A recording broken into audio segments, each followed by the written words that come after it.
morning, J. Palmer. Good morning, Chaotic Danny.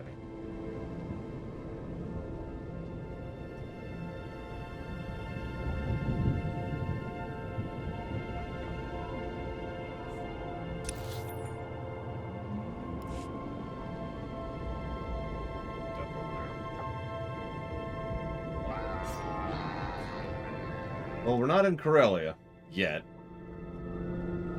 So by definition, anything's better than that.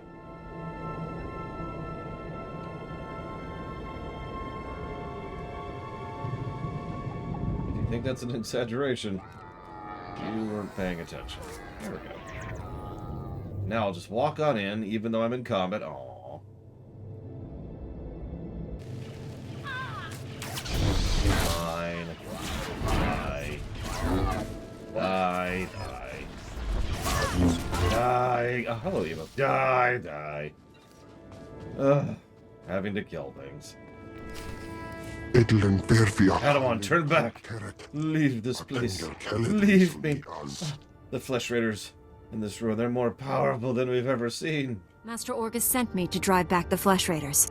Oh, these flesh raiders control the Force. So much pain. Surveillance bound to restrict the flesh raiders entering the ruin. Came to investigate. Couldn't have come alone. This place is strong in the dark side. They channel their hatred, feed on darkness. They grow powerful. An alien commands the flesh raiders. Is he here? Everything grows dark. Can't see. Okay, let me stand back up. Oh, wait, no, I'm dead.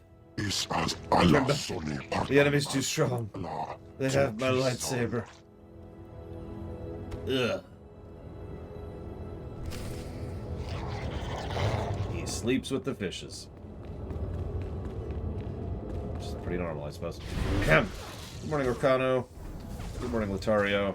Good morning, Damashi. Good morning, Zactaf. Good morning, Emperor Valerian. Yeah, I've noticed they tend to mix and match the species language every now and again. Not in any way that makes sense, just seemingly at random. I think that's their attempt to just keep it, you know, varied. I just don't think they succeed at it. Good morning, STR.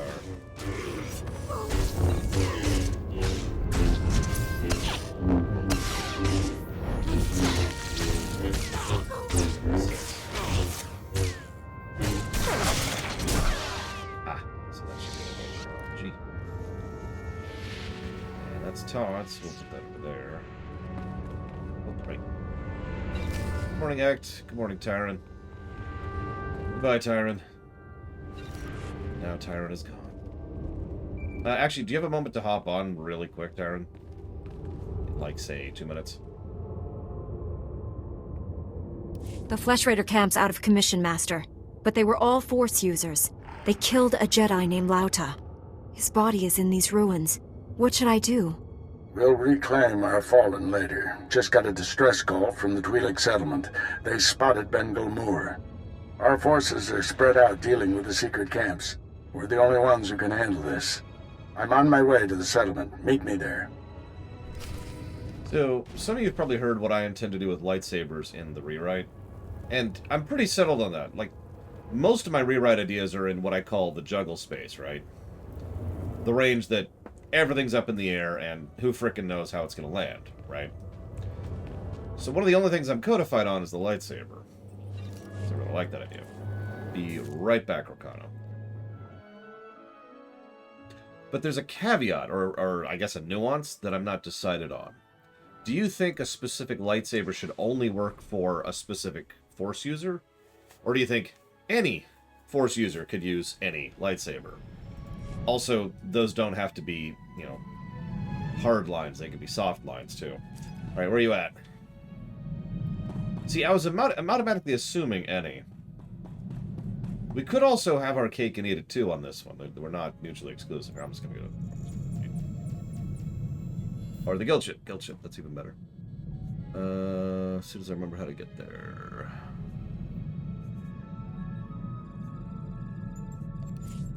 To the guild.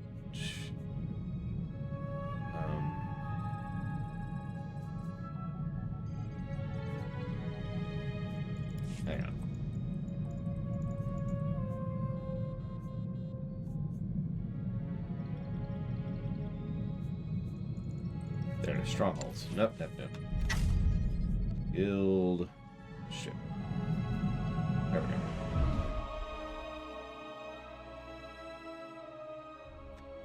Wands have some rules magic about them, which I would honestly rather ignore. Trade. 4, 3. 3, 0, 1, 2, 3. There you go.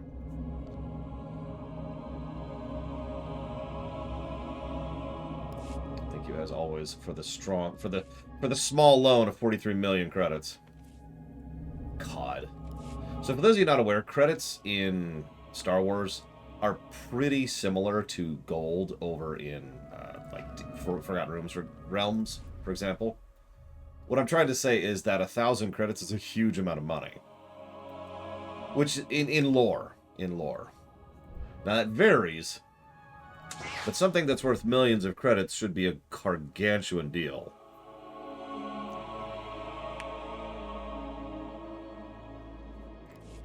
Okay.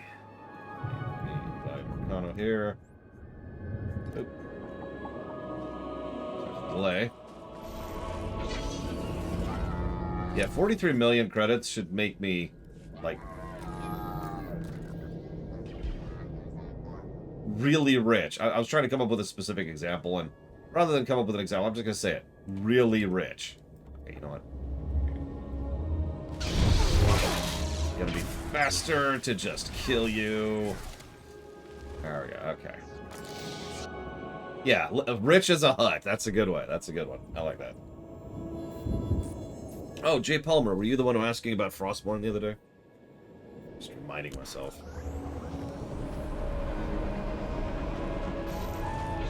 Actually, the more I say that out loud, the more I like the idea of doing both. Like, so the overwhelming majority of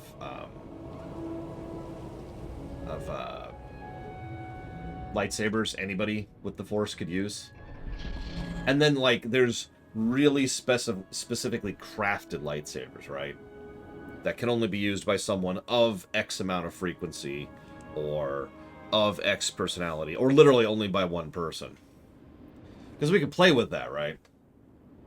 Imagine the narrative potential of having a lightsaber that Anakin crafted for himself, or Vader crafted for himself, that Luke can use. For example. Master Orcus responded to your distress call. I was to meet him here. What happened? Nothing. We didn't send any distress call. Things have been quiet since you left. I haven't seen or spoken to Master Orcus. Scanning area. Stand by. Orcus is not in the settlement and not answering holocom. Someone sent Master Orcus a distress call from here. Who was it? I'm sure it's a misunderstanding. Your master will turn up. Don't worry. As long as we're together, everything will be all right.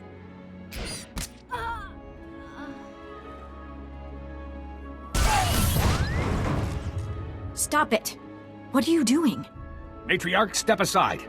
Handing over the girl's master wasn't enough. This Padawan has to die. I told you to leave my sister alone. That was the pact.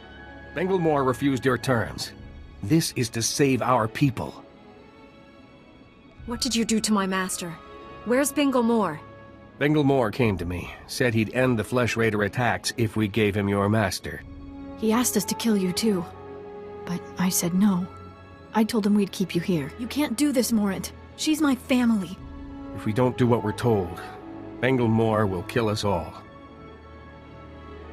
That's not really how that works. At all. Bingle Moore is a monster.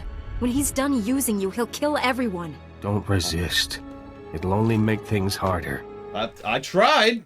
I actually tried not to kill you people. But now you're dead. You idiots. Don't you know I'm the chosen one? Why didn't they listen to me? It wasn't supposed to be like this. I was going to save you. Save us all. Bengal Moore wants to destroy my order, and you handed him my master. There's still time to save them. Bengal Moore took Orgus to someplace called the Forge. Reactivate your droid. It might know where to find them. They shot him. I died before I let anyone hurt my sister. I swear it. Oh, alright. I don't condone what you've done. but I understand.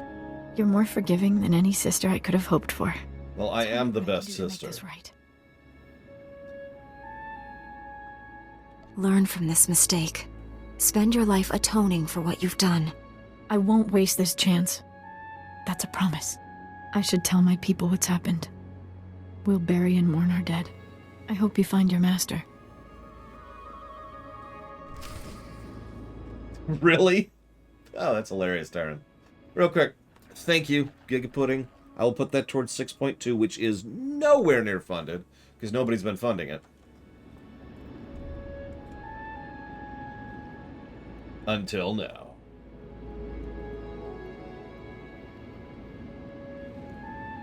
No, I think you can be her brother figure, but you can totally romance her if you're male.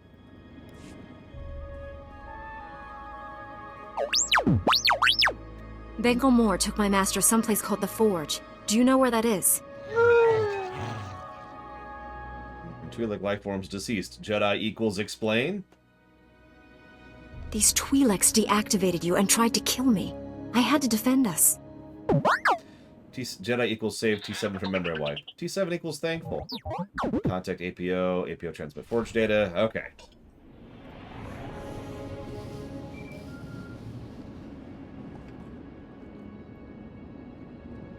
I am A4PO, Jedi Archivist. How may I help you? Transmit everything you know about the Forge to my droid T7. That area is considered highly dangerous. May I inquire why you need this data? Flesh Raiders captured Master Orgus and took him there. By the stars, what perfectly awful timing. The Temple Masters are all indisposed fighting Flesh Raiders. I will alert them immediately, but they may be unable to assist you. Transmitting data now.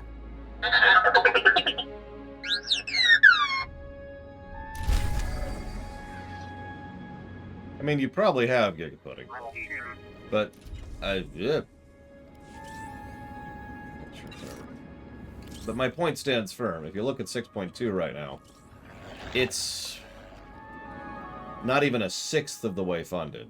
And yes, you have put $2 equivalent, aka points, into it. In fact, Maverick's the only one who's really funded the 6.2 run so far. Maverick and Omega Legion. Jedi Knight is... So I hope you're already noticing one of the major narrative problems of Jedi Knight, because it's already showing up this early on. It's the fact that it really... It tries too hard to get up to the good stuff. Let me try to explain that a little bit. Be safe out there. One of the biggest things I see writers do is they don't want to do establishment. They don't want to do build-up. They don't want to do world building. They don't want to do character. They just want to get to the good stuff. And I always put that in quotes because that's almost always what the writer wants to write. They don't want to write the lead up to the reveal between Luke and Vader. They just want to write the reveal between Luke and Vader. Yeah, exactly. They want to get to that idea. Jedi Knight does that constantly. Just constantly. Where it's like, man, I can't wait to get to that big moment. So they do. Thank you, as always, Tyrant. I wonder if this number is going up or down. We should be keeping track of it. We're at 43 million right now.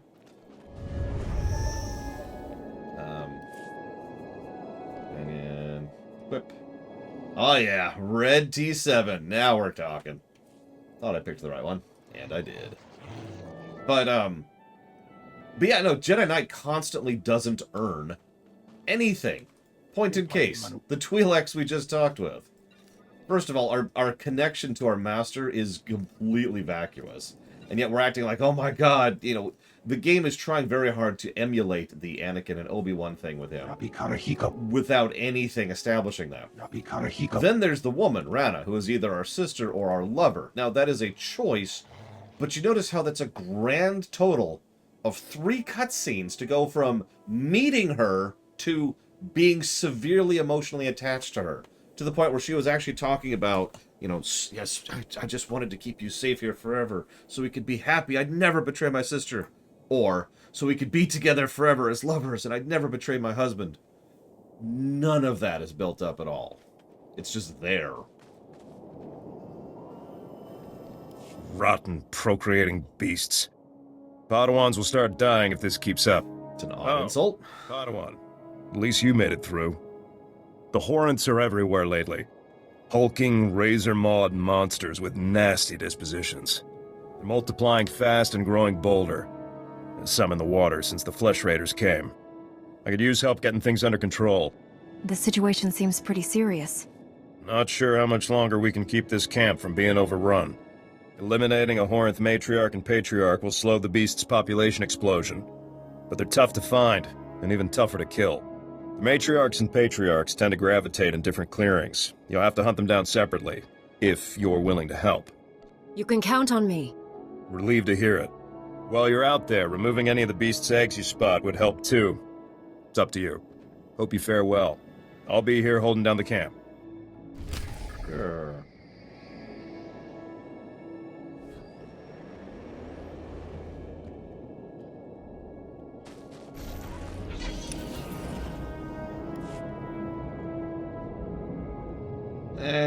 I mean, yes, Evo, but that really has nothing to do with what I'm talking about, unfortunately.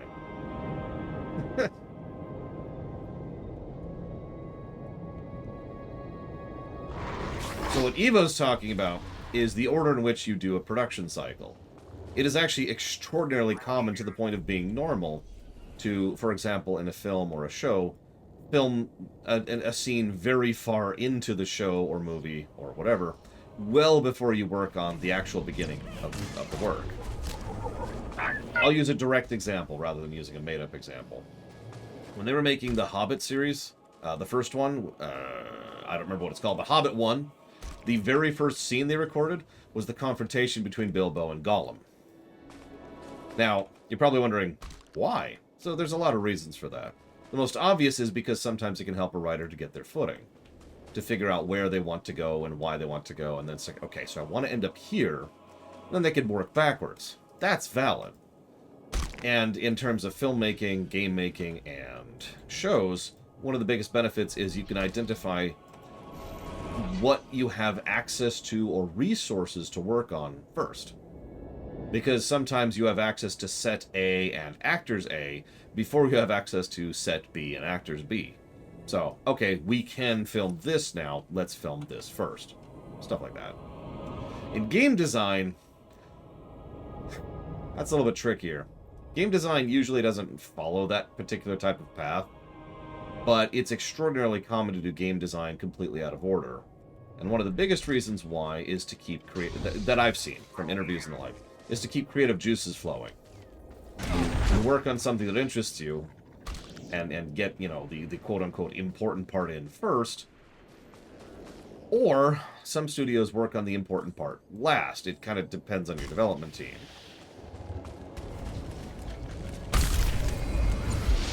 I'm explaining that badly.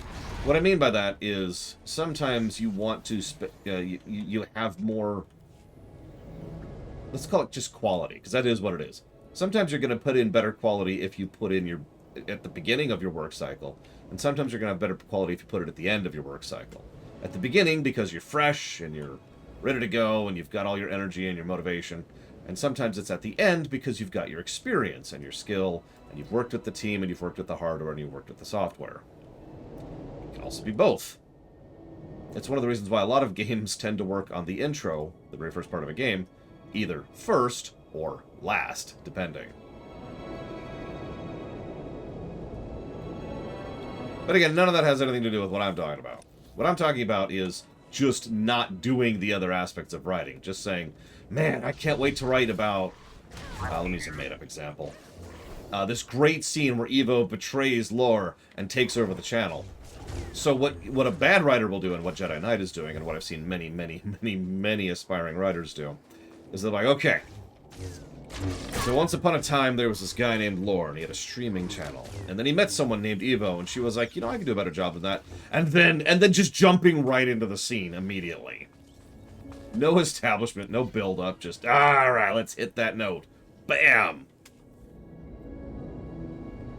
And it sucks. And that's Jedi Knight in a nutshell.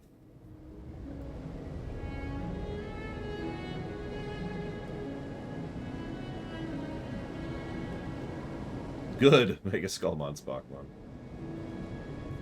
Damn you, Evo. How could you do this to me? You were the chosen one. Literally, in this case, if we're using the Jedi Knight allegory. Let's see. So that's... that actually needs to go over here, doesn't it? Yeah. Let's actually... let's do this. There we go. We'll do that. And...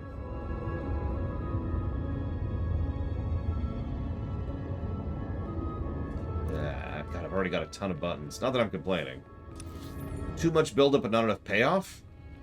Yeah, anytime you hear me talking about something that just completely falls flat, that's usually that, Jay Palmer. If you want a specific example, I'll have to think about that for a minute without just resorting to the game we're playing right now.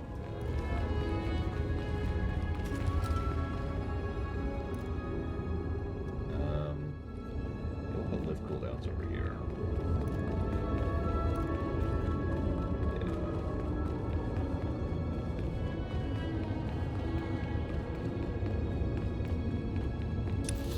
I mean, whether or not it bothers me isn't really relevant, I suppose, Blade Taval. It's just amateur writing. I'm sorry, there's a lot of different types of writing, and I try to be very tolerant and understanding of the many, many different ways in which people write, for there is a lot of variety there. But just get to the good stuff is straight up 101 amateur writing. There's a reason why I tend to see it most commonly amongst people who have literally just started writing. Like, imagine if, you know, Blade Taval, you've never written a thing in your life, and you sit down like, I want to write a short story. So you write the short story. 90% of the time, I will see people like you jump right into that exact problem. Not knowing how to do build-up, or not wanting to do build-up, and just jumping right into it. The worst example of this, actually, not going to call out names, but there was someone I saw who was writing their very first... It was actually supposed to be a rather long story. It's supposed to be like a short novel kind of a thing.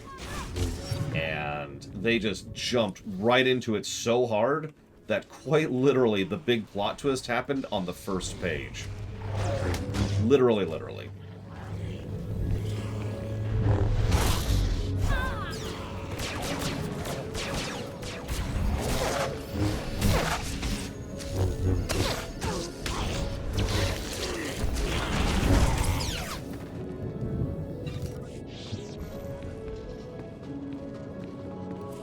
Like, I want you to really imagine if Star Wars A New Hope was like, spaceship overhead, and then it cut to Darth Vader walking in and saying, Luke, I am your father!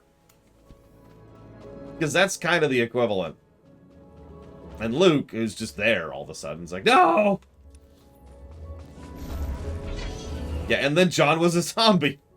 Exactly. The worst part, they were so this, another follow-through on that, you know, writing 102. You need to think about what your big moment means. Its impact, its effect. Does it change the status quo? Does it change how characters think? Does it change characters' motivations? Impact, right? Build up, moment, payoff. And so what I see also fairly common, not as common, but fairly common, is they'll do the big moment, and then they have no idea what to do with it. They haven't thought about it. Because they just wanted to write about Luke being, you know, blah, blah, blah, blah, blah. So they're like... And then it just, it meanders, or it has no idea what to do with it, or maybe it's just like,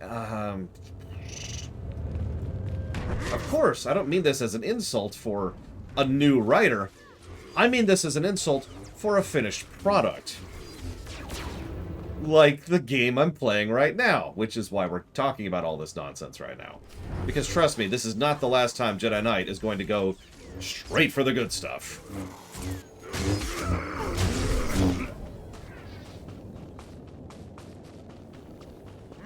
Yeah, a product that money has been paid for.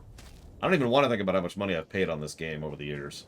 Because I bought it originally, and then and obviously I subbed to it originally, and I subbed to it the second time, which was the primary time I played this game. That was the 8 playthroughs. And then I subbed to it the first time we streamed it, then I subbed to it the second time we streamed to it, and spent some real-life money on making it look cool. And then I've subbed to it now, and we'll probably spend real money on it again.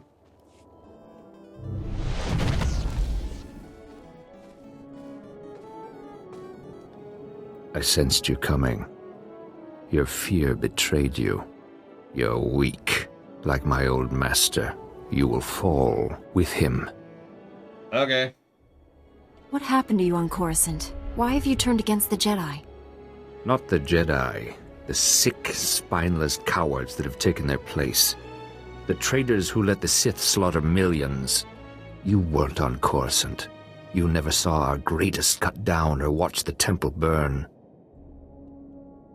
I escaped that destruction to see my own master surrender to the Sith. They exterminated us, and he gave up. That's why you brought Master Orcus here? To make him pay? The weak will be sacrificed here to make the Forge stronger. That makes sense, Blade to Fall.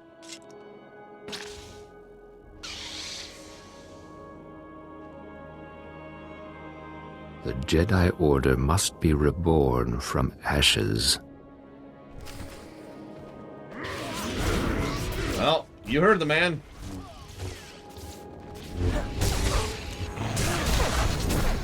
Okay, looks like that's a talent. Sorry, I'm expecting my moves to work in a certain way because I've played Juggernaut before, and they aren't. So I'm guessing there's some talents or some changes in the midst here. Okay, I'm gonna go over here really quick. So it would be. Let's see that icon there. So hang on.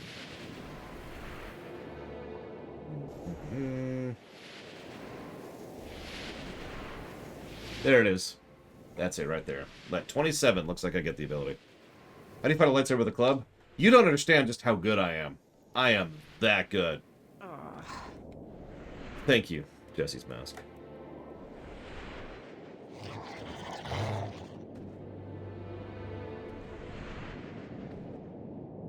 I do very much appreciate.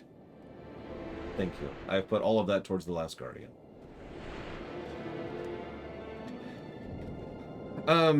So what these are in lore, what's mine?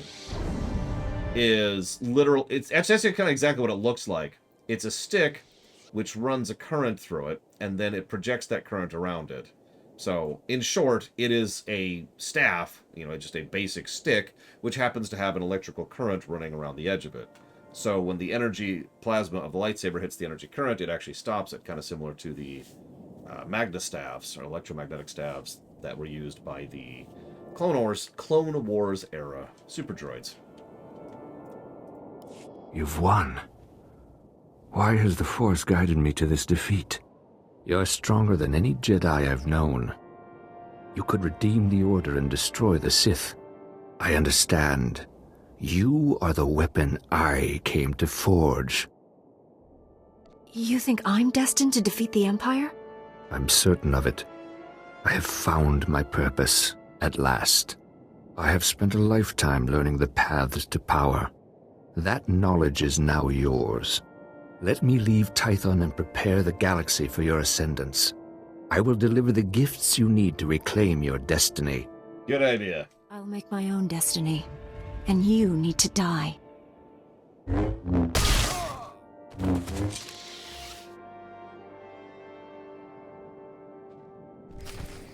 Alright, he's dead. Padawan, I must have you to thank for being alive. I defeated Bengal Moore, Master. He's dead. Poor man. He was so lost. The horrors he witnessed on Coruscant broke him, destroyed the gentle Padawan I trained. You, however, faced a challenge beyond any trial I could assign. There's nothing more I can teach you. All that's left is for you to enter the Forge and construct your own lightsaber. I'm tremendously honored. There's no substitute for the weapon you create yourself. Normally, we make Padawans gather materials themselves, but you've proven enough. These are all the physical components. The rest will come from your mastery of the Force. Stay with the Jedi. I'll carry Bengal's body to the Jedi Temple. Meet me there when you're ready. It's a good thing I read fast, because T7's dialogue goes by extraordinarily quickly. It really sucks.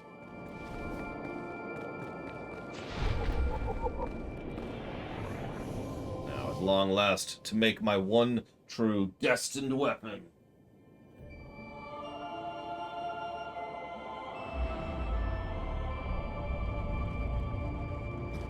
Ugh.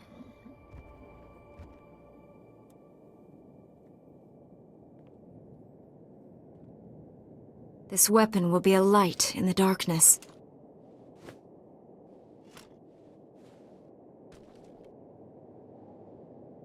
Now, normally I'd be like, wow, but it's already at the ceiling, like right there. It's kind of long. It's pretty heavy, actually. It's got some heft to it. This is basically a mace, as I've said a few times.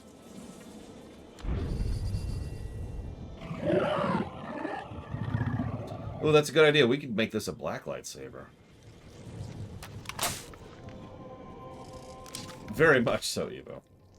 That's true. It's bottom heavy instead of top heavy. Most of the weight is right here at the crossguard.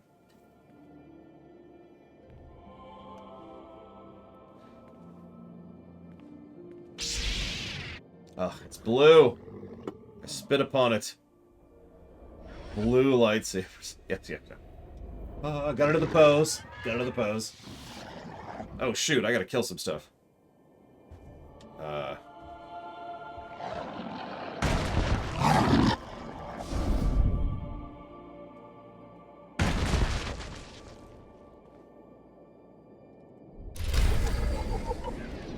Yes, the runes are on both sides.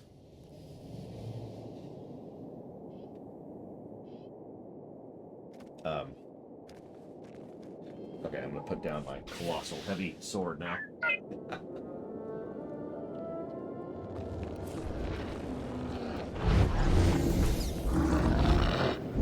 That's good. Strange.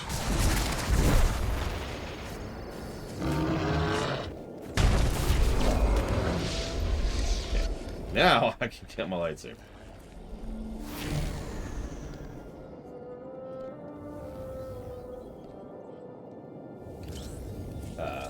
What? Oh, that's why. Okay.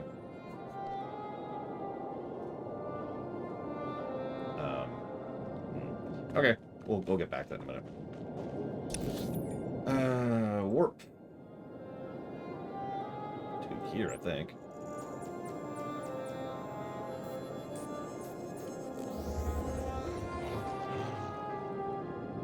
Well, there's actually two answers to that. Act. One is the original answer, and then one is the retconned answer. I assume you want the original answer, because the retconned answer is stupid.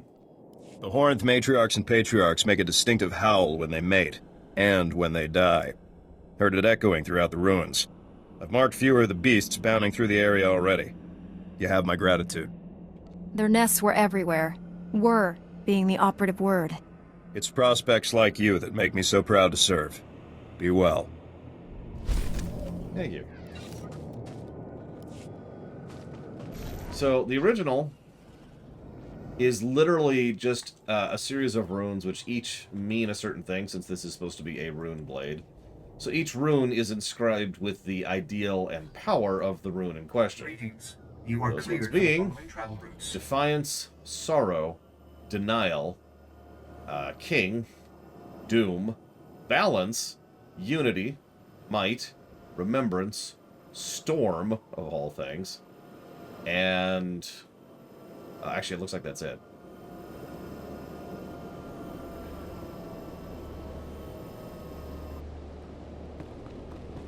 The retconned answer is that the jailer, whose primary magic serves around the concept of domination, forced these runes to be on the blade in order to dominate the individuals who both use and are used upon it. So they're just domination runes.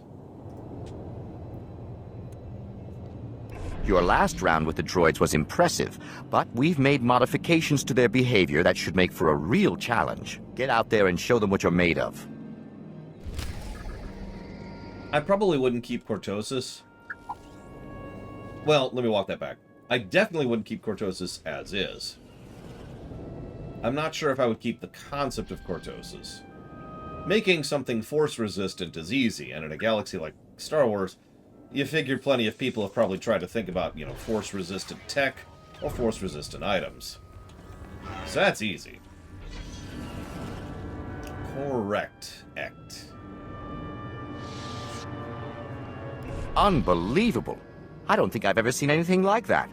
But I've still got a few more tricks. Check back later.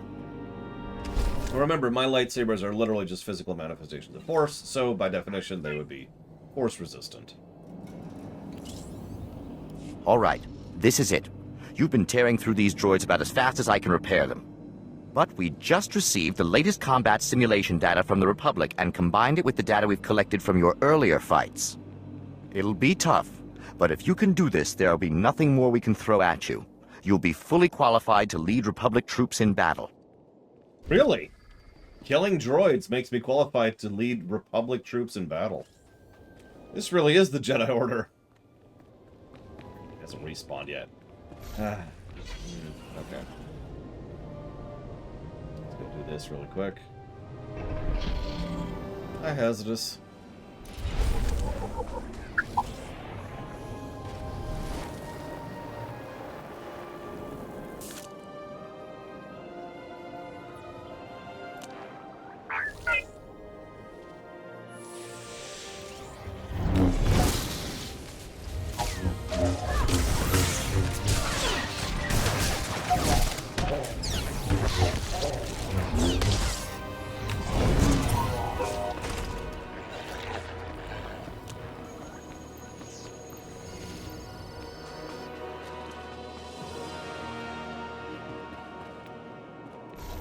Unbelievable. To tell the truth, I didn't think it was possible. I think you've more than qualified for the job of leading Republic soldiers in battle. Here's your certification. Congratulations. Amazing. You know, that's the third time you've said that, Jay Palmer. I'm starting to think something's up with the bot, because I'm pretty sure I saw you put it in the queue several times, too. Either way, no. The positive that would be is a positive I've literally already given, so I'm not going to give it again. I'm probably not going to bother with a custom lightsaber character, or color.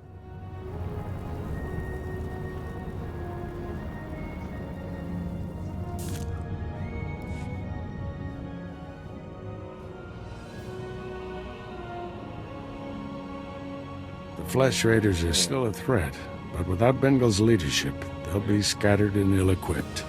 This temple could have been devastated. The entire order is in your debt, Padawan. We should go to war. We can't give the Flesh Raiders time to regroup. Going to war only guarantees more violence. Yes! It is better to tighten our defenses. Which guarantees Besides, more violence. Threats closer to home. You idiot! Recent developments in the Twi'lek settlement demand a response. Their matriarch betrayed me to Bengal, but she surrendered herself to us for judgment. You're doing, I understand. Good work. That's not what I told her to The do. Twi'leks, Padawan. How do you recommend we proceed? Are you stupid? We created instability by refusing to help them. That has to change. What happened to Master Orgus is almost unforgivable. But if we do forgive and work with them, it can only improve both our communities. This young Jedi saved us all from a terrible threat by defeating an experienced Force user. Yep, I am awesome. I see no reason for her to remain a Padawan. Yep, we've been a Padawan for about a day. Heroism and sacrifice show great depth of character. Time to become a knight. You represent our best hopes for the future. You arrived on Tython a Padawan, but you leave a Knight of the Republic. May the Force be with you. You know, you might think I'm being too harsh on this, but I want to remind you that I gave the negative I'm about to give this is the exact same negative I gave to Star Trek Online, a game I love, for those of you not aware. For those of you who weren't there for the STO run, either of them, in STO, it's like, okay, we've just graduated from the academy. Then we go out and we fight some Borg, and then we're made captain of our ship. Inside of a day.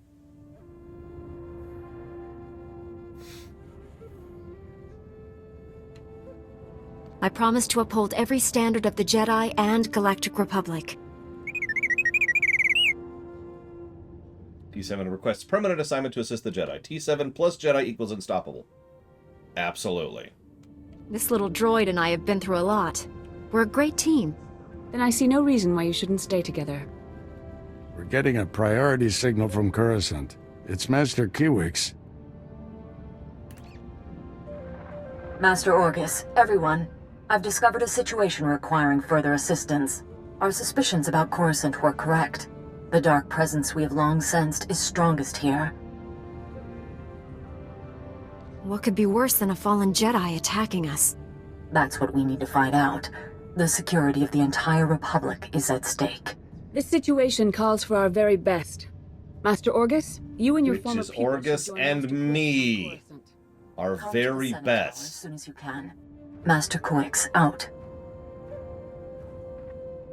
No rest for us, my friend. Complete any unfinished business you have and take a shuttle to Coruscant.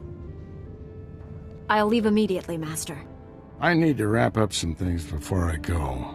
Meet you on Coruscant. Farewell. The Force will be with you. Always.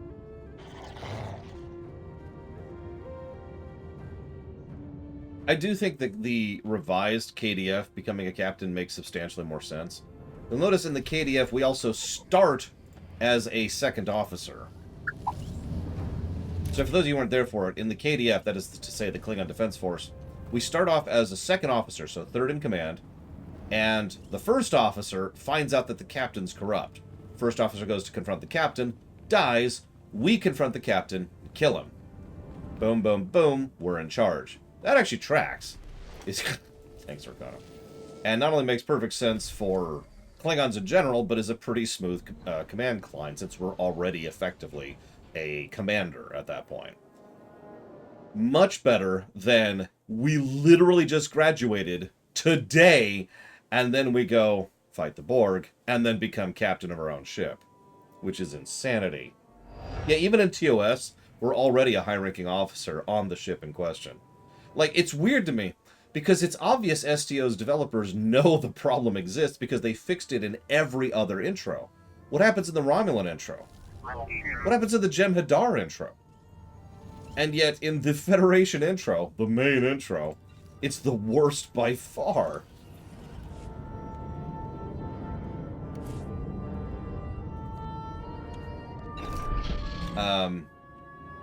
Board a shuttle to Coruscant. Okay, so actually what we're going to do, now that we're here, so we're going to do this. Absolutely, Evo.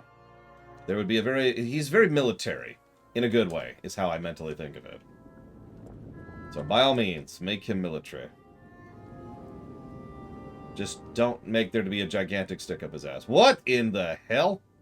Oh, I'm reflecting on the Force. Right. Which one of these is the dual wielder? It's Sentinel, right?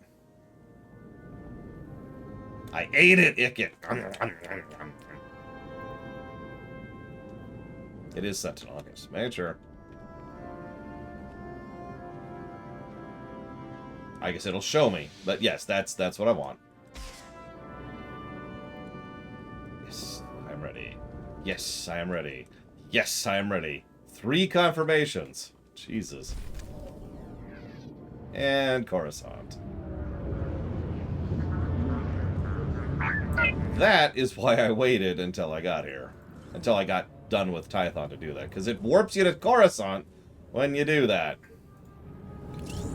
Okay, so let's switch up to Sentinel. Or not. Right, because just because I'm on a planet doesn't mean I'm in a safe spot. Because screw you. Oh god, it still says board the shuttle. Okay, hold up. It's okay. I can fix this. Give me a second. Let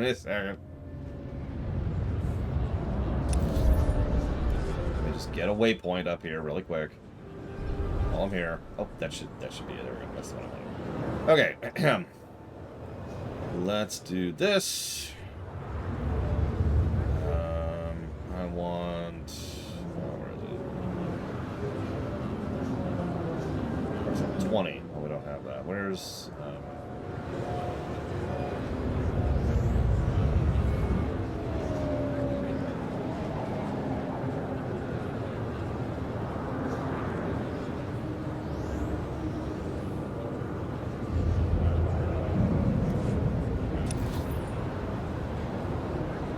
interesting.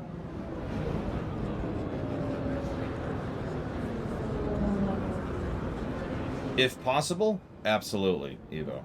You don't have to write the scene, though. It's just, he would be very likely to wanting to speak to the people who insist on dying.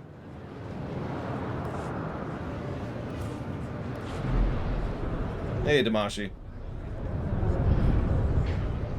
Oh, and if it matters, Evo, his name is pronounced Felreath. And let me board the shuttle to Coruscant. Give me a second.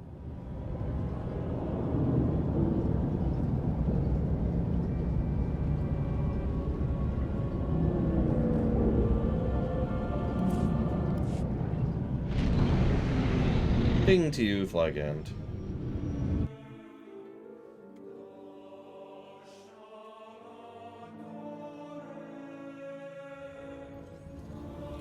Okay.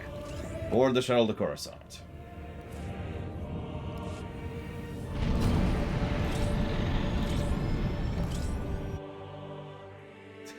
I mean, that's kind of how I picture that cutscene going, Evo. Cutscene. Excuse me, why do you insist on dying? Because we're stupid! Oh, okay, thank you for answering me. You're welcome! Please let us die! Okay. Sure.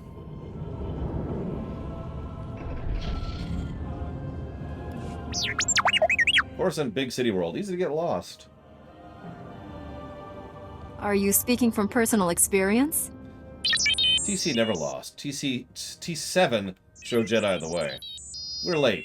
Important meeting equals Senate Tower. Now, go to the spot we just unlocked.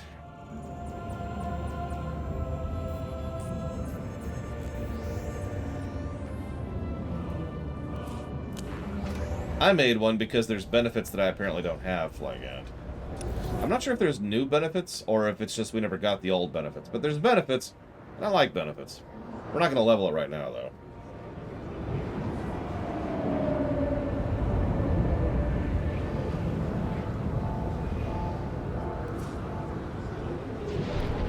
There. Oh, yeah. Can I swing? No, of course not.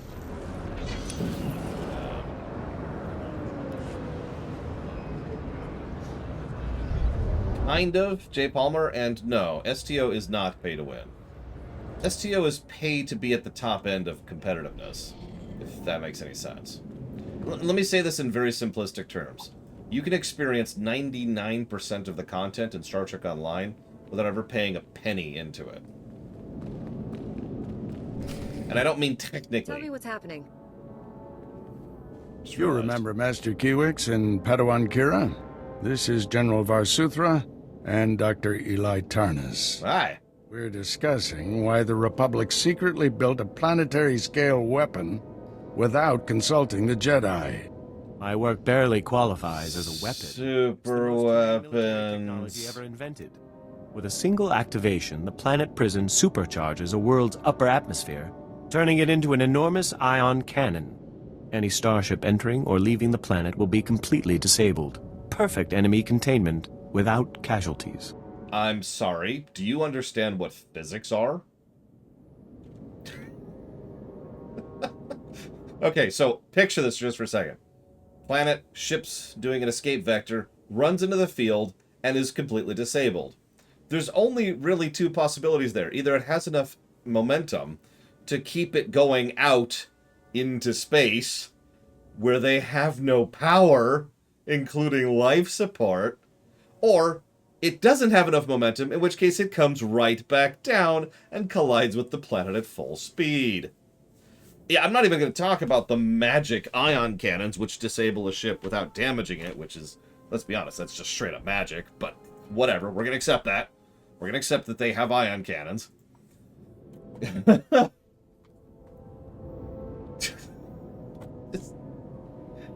You can't contain an enemy without casualties. How many lives are lost during a full-scale invasion? Our new weapon will end war as we know it. Regardless, you've allowed the planet prison's design files to be stolen by common criminals. I doubt the thieves even realize what they have. Besides, the data is encrypted. Our people are pursuing every possible lead. With all due respect, old friend, don't you think it's time the Jedi got involved? Master Kiwix and I must speak with the Supreme Chancellor. I need you here finding those design files. Sure. I won't let you down. You stay as well, Kira. Your security expertise may come in handy. General, We have a lead on the thieves. This is Agent Galen with the Strategic Information Service. Agent, these young Jedi will assist you.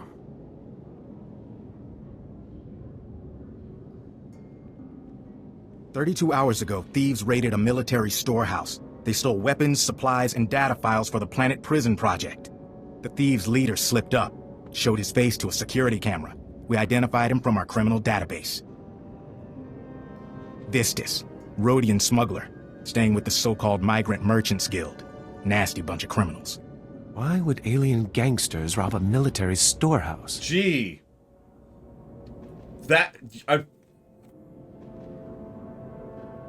Hang on. I've got this brand new device. Okay? This detects the presence of a brain. Okay? So hang on.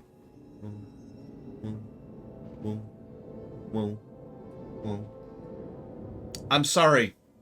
There's none here. It's time I had a talk with this guild. No one talks to those cutthroats. The guild is a violent, well-armed criminal cartel. Invading their headquarters is something only a Jedi could pull off. Oh dear. I really must go sit down. Excuse me. Agent, let's use your fancy security network to distract those gangsters. Give my friend and the thief some quality time. When you find Vistus, contact me. The data files are top priority, but try to recover anything else that was stolen from us. Good luck. That would be hysterical if that worked, Mike Kamano. Like, imagine you just ignite a lightsaber right up against someone's ear, and it just comes out the other end, and they're just fine. Like, what? What? Yeah, that's Laura Bailey, by the way. Get used to her. She's our second companion, but she's our primary companion. Oh, yeah. You thought Tython was bad? Tython had some good elements. I've said it before, and I'll say it again. Tython's probably the best Jedi Knight section of this game. Man, with a couple of moments later. Like, overall.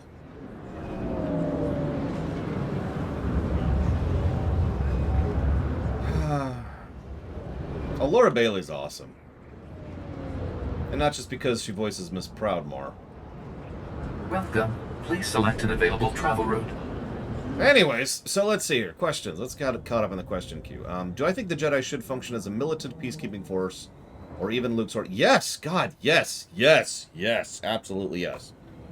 Although, I think there's a lot of storytelling potential there in all directions, but I think that's a great idea and it should be done. DJT said, is it just me or does Darth Maul very rarely use the Force in his fights? No, it's totally true, because most of his Force requires concentration, right? That's something that's been consistently. So, exactly, Loner. So in other words, in simple terms, you're constantly doing concentration checks to use the Force. So Darth Maul actually is using the Force constantly. He's just using it to augment his speed, his strength, his agility, etc. So...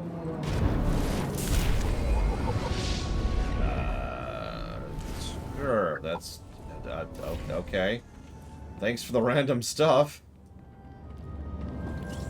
We're hitting level 18, of all things. I need to expand my inventory already. Jesus, look at that. More room, please. More room, please. Put that over there for right now. Put that down there. Oh my goodness. Look at all this crap. Look at all this crud.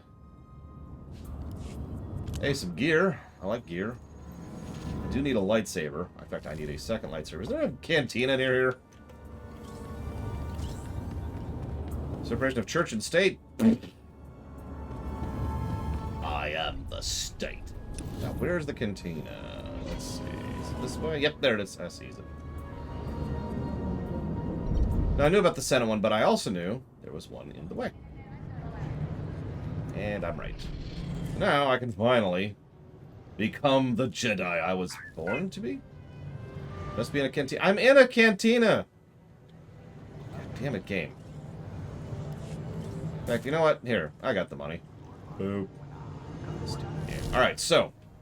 Unfortunately, Malachor isn't here. Anybody play Jedi? Because I actually don't know the Sentinel/DPS builds like at all. So there's Watchman, which is apparently dot, Combat, which is direct damage, and Concentration, which is hybrid damage. None of that means anything to me in practical terms. So What do you think? Let's get some lightsabers going on here. Got a lightsabered up. No, Act, absolutely not. Middle for pure deeps. Okay.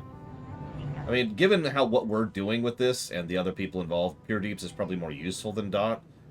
Generally, in a game like this, dots are more useful for long-term stuff like raids. Wow, that's straight up something for T7.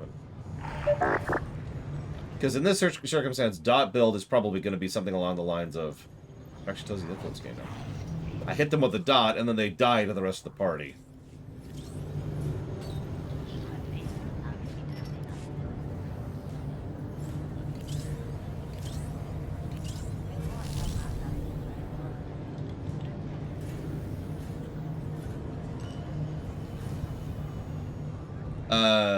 I think you just do, Mike Romano.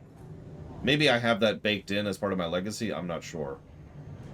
I mean, this is an old account. This is actually my original account.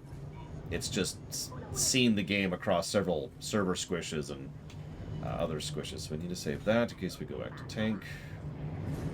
I think that's it. Double checking. Yeah, it looks like everything. Okay. Let's look at our build really quick here. Which we don't even have right now, so we just have abilities. Alright, so... that doesn't matter. Okay, so that's a buff.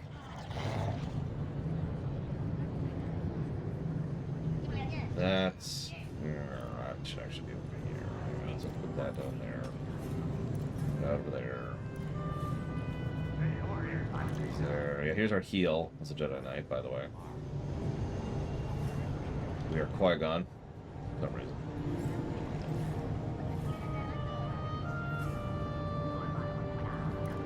That goes there. That goes there. What's this one?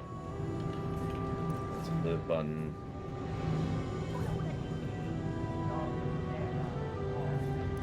Actually, yep.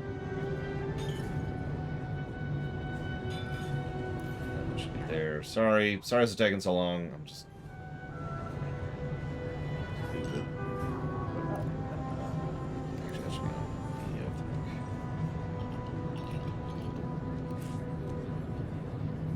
What'd they do? Hazardous. Also, I need to watch that show again someday. I used to own it on I used to have it on Amazon, not own it. And then they decided to stop making it part of Amazon Prime, which actually pissed me off.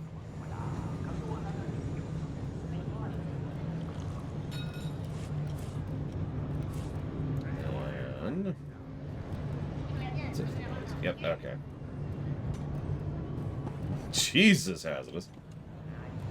Nice.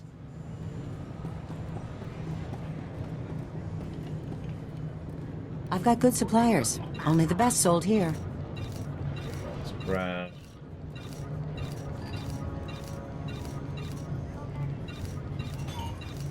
Feel free to browse.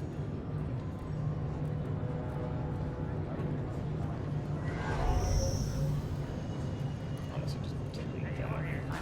Completely worthless. Alright. Sorry for the delay. Let's go kill some stuff. Questions. So, there should be no separation of church and state. The Jedi should absolutely be an arm of the Republic Senate. Excuse me. Let me be very clear. The Jedi Order should be part of the Old Republic. Because you can't tell me that both organizations wouldn't drift towards that, given their predilections. Let's see here. How well would the Assassin's Creed protagonists fare in Star Wars? Well, they are magical, but they're also not really human. Should the Jedi be considered a religion? That's actually an interesting question. I would go with no, personally. But I admit that's getting a little bit vague, and I suppose my reason for saying no is I feel like there would be actual Force religions that are much more religion-y than the Jedi could ever be. You know what I mean? Even the Jedi Order.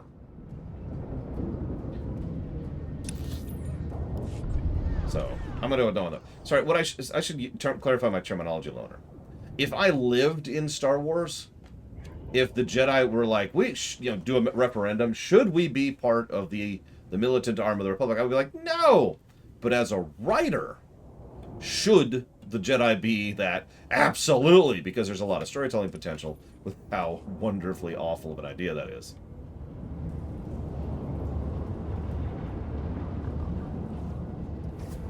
Well, hello. There we go. Oh, that's not the AoE I was expecting. Oh, jeez. Okay. Get used to this.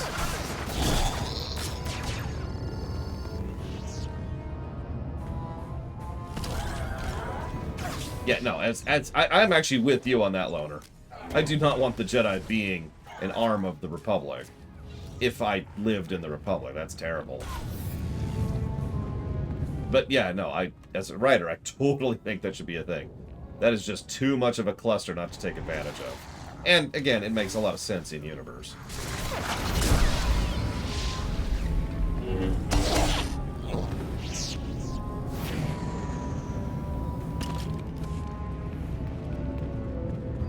Is that it? Oh, nope.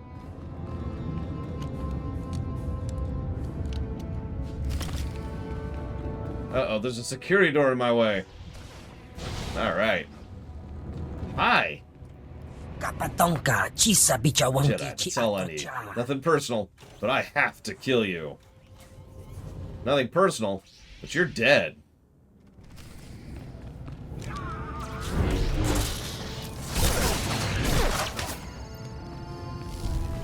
Apparently can't draw my weapons. That's very unusual, but whatever, we're just gonna roll with it. Who needs lightsabers? I got punch! I give up. I only work for the guild part-time. I'm not dying for them. Here for something special, take anything you want. I'll even help you steal it. Agent Galen, I believe I found our thief. Get the stolen design files and hurry back. We've had a major security breach. What's happened now, Agent? This holo-channel isn't secure. I'll brief you at the Senate Tower. Galen out. Hang on, you have the data files? I knew I should have charged more for that heist. Let's make a deal. I have the data files, but the guild already decrypted them. I transmitted a copy to my clients. You want the people who hired me? I'll tell you where they are. If you promise to let you go. Betray me and you'll regret it. Lie to a Jedi? Who's dumb enough to try that? Black Sun hired me. Them and the guild are rival syndicates, but I work both sides. My deal was to use the guild slicer to decrypt the data files and then transmit a copy to Black Sun. What is Black Sun's interest in military data files? Oh, hang on. Beep. Beep. Beep. Nope, nothing. Thief equals irrelevant. Black Sun equals real culprit. Thank you, T7. You take the data files I stole. Just let me go. Please. Please. Don't kill me. Whatever you do, don't kill me. Why would I ever let scum like you get away?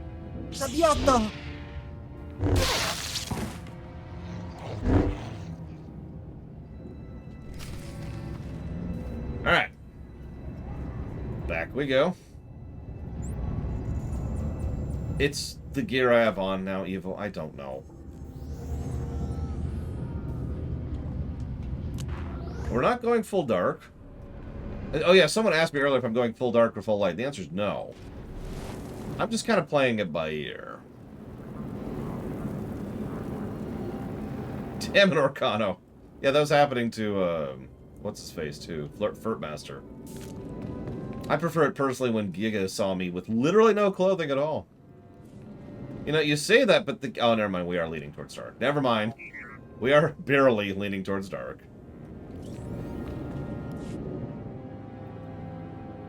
I got your files, but the thief transmitted a decrypted copy to Black Sun. Grant, run a full diagnostic. Find out what was in these files. You found our stolen military hardware. Good. We need it. While you were gone, kidnappers grabbed Dr. Tarnis. For a security officer, good job keeping things safe. We were guarding Tarnis night and day. Whoever did this knew our procedures. Kira led a security team in pursuit, but the kidnappers split up during the chase. Hang on, signal coming in. Agent Galen, I've got these creeps pinned down, but they won't surrender. Shadow and Kira equal danger. Jedi plus T7 equals must help. How long I can hold them? She's in over her head. Have you informed Orgus and Kiwix about this? They're in orbit with the Supreme Chancellor and our fleet commanders. Too far away to help. Kira's signal came from the spaceport. The kidnappers may try taking the Doctor off-world. You need to stop the kidnappers before they escape with Dr. Tarnis. Hurry! Yeah, by the way, something that will honestly probably be a negative to Jedi Knight is you have two rough options when it comes to how you play your Jedi Knight. You can be a whiny idiot or a bootlicker, and there's really not a lot in between there.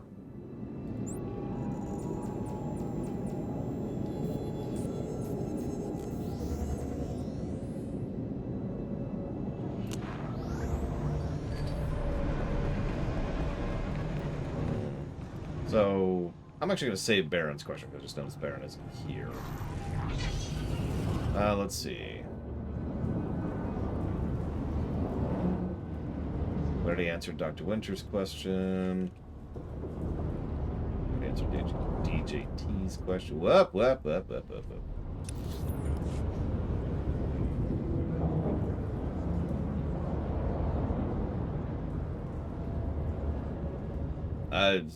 Assassin, Shadow, what's the difference? Nobody cares about the Republic anyways.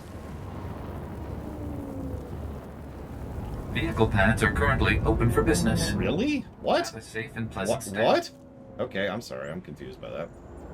I thought they were at the Black Sun area. That's on me. That's on me. Alright, so let's delete this question. Mega Skullmon Spockmon had a question. If I could rewrite the movie Titan AE, how would I do it? Have you ever read the novelization of Titan AE, Mega Skullmon Spockmon?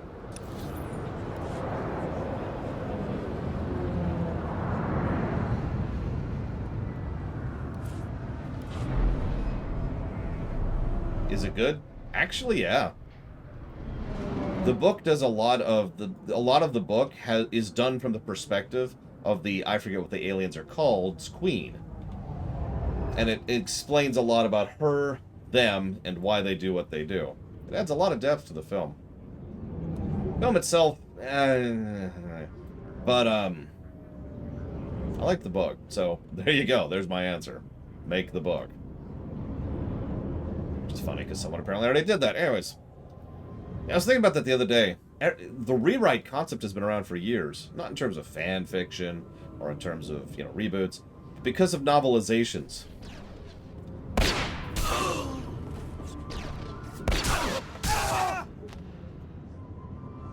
Just in time. These guys get points for courage, but we're a little outnumbered. There's more than a few trigger-happy thugs in that docking bay. Sensors indicate more than a few. The Accurate kidnappers assessment. are threatening to kill Dr. Tarnis, but they might be bluffing. I'm not even sure they have him. Bluff or not, the doctor is in danger. So, how do we handle this? I won't risk them killing Tarnis. We'll do this the hard way. Then you shouldn't go in alone. I borrowed a stealth field generator from Agent Galen's office. Makes me practically invisible. Borrowed? I can sneak in first, then when you attack, I'll take a few thugs by surprise. What do you think? That suits me just fine. Great. Now you see me? Now you don't.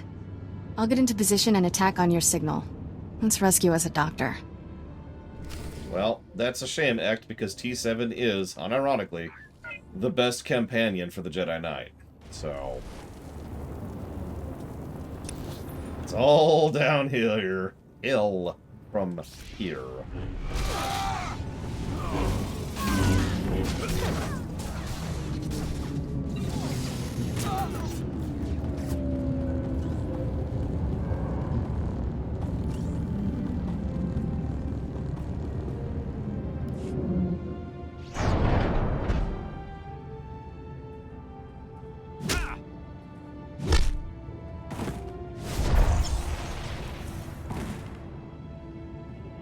Kira's asterisk. Nice shot. But I still, even if I end up liking Kira, I'm pretty sure I'm going to like T7 more than Kira. Because I already have and do.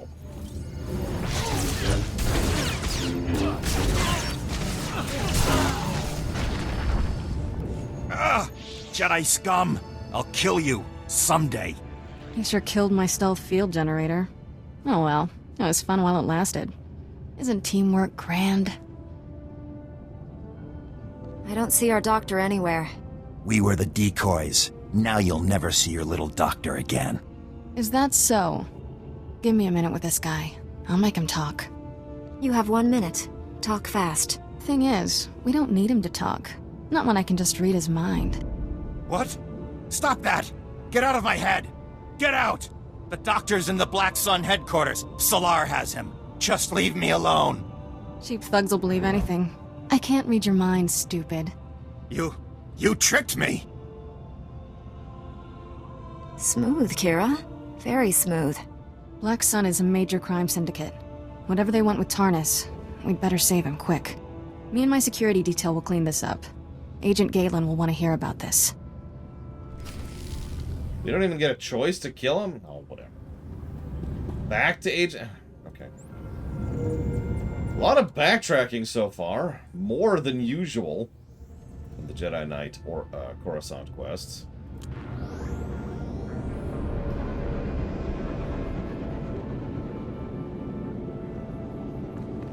I mean, he did straight up just say he wanted to kill us. I don't really feel bad about killing someone like that. I mean, I've said it 1,000 times. A good actor and a good performance can salvage a bad character. Or an irritating character, or whatever. Dr. Tarnus is the least of our worries, General. The stolen data files had details, not only on the planet prison, but every weapon prototype and research facility in existence. Our most powerful experimental weapons, and Black Sun has access to them. How could this happen?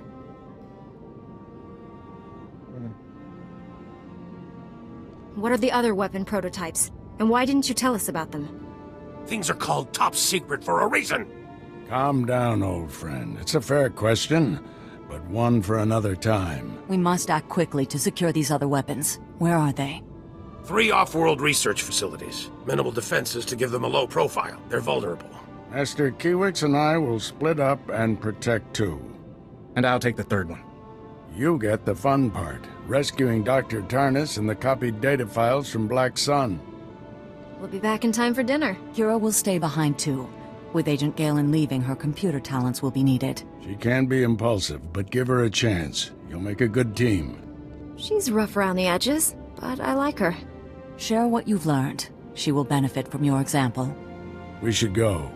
May the You missed that Kira, who, spoilers, and in addition to spoilers, has also already been a Padawan for some time, is going to be our Padawan and learning from us. There's a special tactical unit in Black Sun territory. Experienced security officers who've been fighting those gangsters for months. Go to these coordinates. Talk to Sergeant Nidaljo. He can help you rescue Dr. Tarnus and get those copied data files. You've been of tremendous assistance. Thank you. It's been a privilege working with you. Don't underestimate the Black Sun gang. They enjoy killing, and they're good at it. Kira's on her way. I'll get her plugged into our security network before I leave.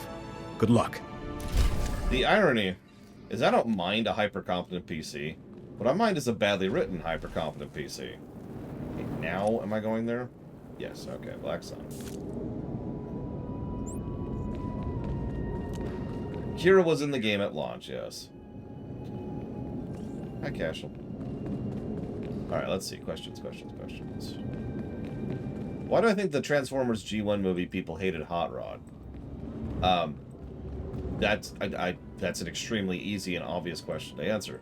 So, anytime there's a popular character who's replaced by another character, regardless of any other factors whatsoever, including quality of the transition, or quality of the new character, or even quality of the old character, none of that matters. People don't like that.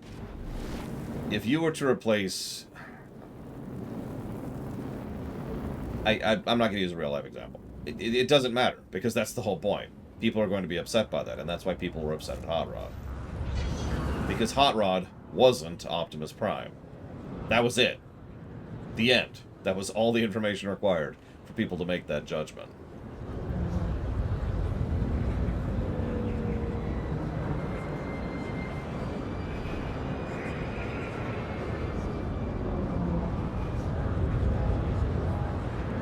Vehicle paths are currently open for business. Yeah, exactly, Serrani. There are plenty of examples of this in fiction. There are people who argue the Ezri versus Jadzia thing as recently as this year.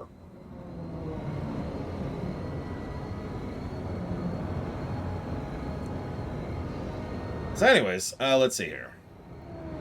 In the rewrite, would I make Force Lightning learnable by Lightsiders? So, I feel like the question is invalid because you're presuming that there is a light side, which, as a reminder, there's not. And that Force Lightning exists like a spell which can be learned, which, again, it is not. In the rewrite, there's the Force, and there's how you specifically use it, and that depends on your training and your personality and your individual. So, in the broader sense, could a Force user who claims to be a part of the light side use... Oh, sorry. Shoot lightning out of their hands? The answer is yes. Except, there's actually an idea I've had bouncing around in my head for a while. And I'm not sure what I want to do with it, or even if I want to go with it. It's one of the things I'm going to debate around the writer's room. I kind of like the idea that certain specific abilities are much more useful and much more iconic within the rewrite. Let me use the obvious example, Force Lightning. I kind of like the idea that there's only one person who can use Force Lightning, Palpatine. Now, it's not because of whatever you're thinking, it's just because that's his thing, that is his frequency, right? And we could change how Force Lightning actually works to make it a little bit more useful or deadly or powerful, or maybe even like anti-Jedi. Maybe it quite literally drains off the Force, of the person that it's hitting, rather than just being, lightning damage. And yeah, exactly, kind of a signature move thing. Now, obviously, the idea here would be that more than one person would have a signature move. I'm not sure what I think of that idea yet. Like I said, that's something that needs to be kicked around the writer's table. The writer's room.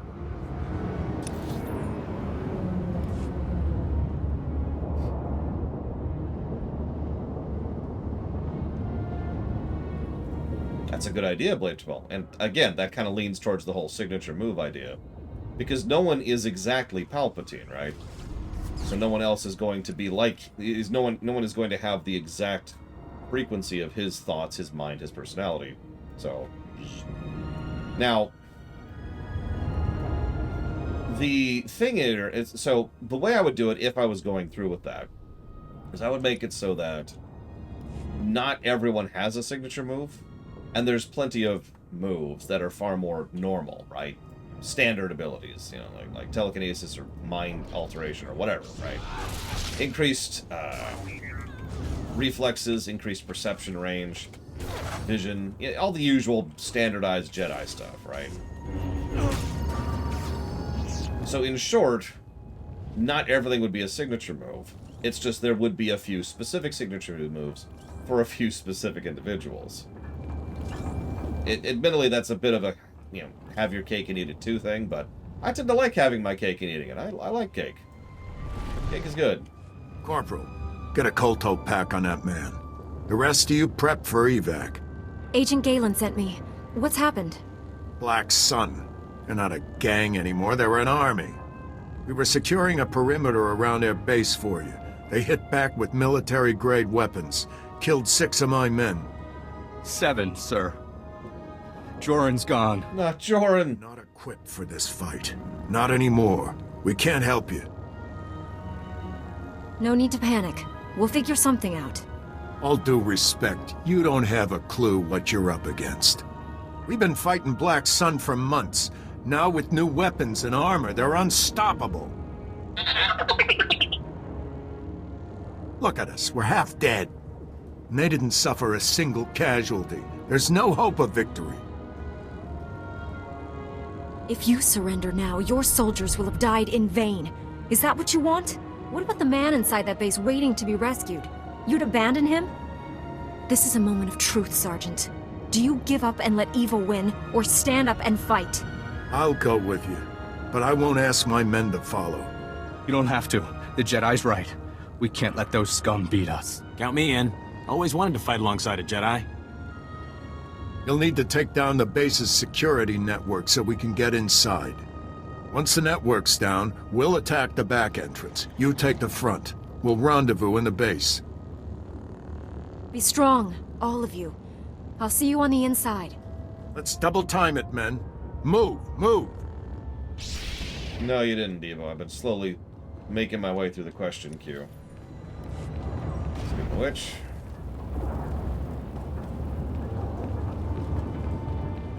how would I do a universe crossover of the EU and the AU? Well, first of all, I wouldn't.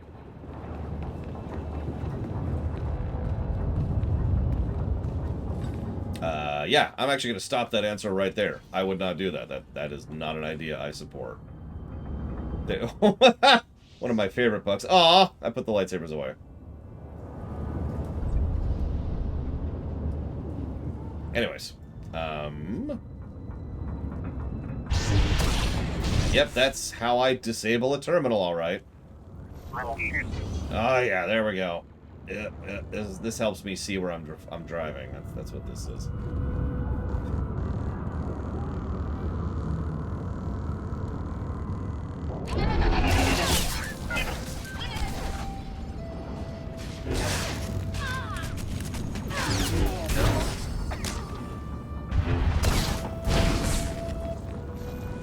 Yeah, I need to brake.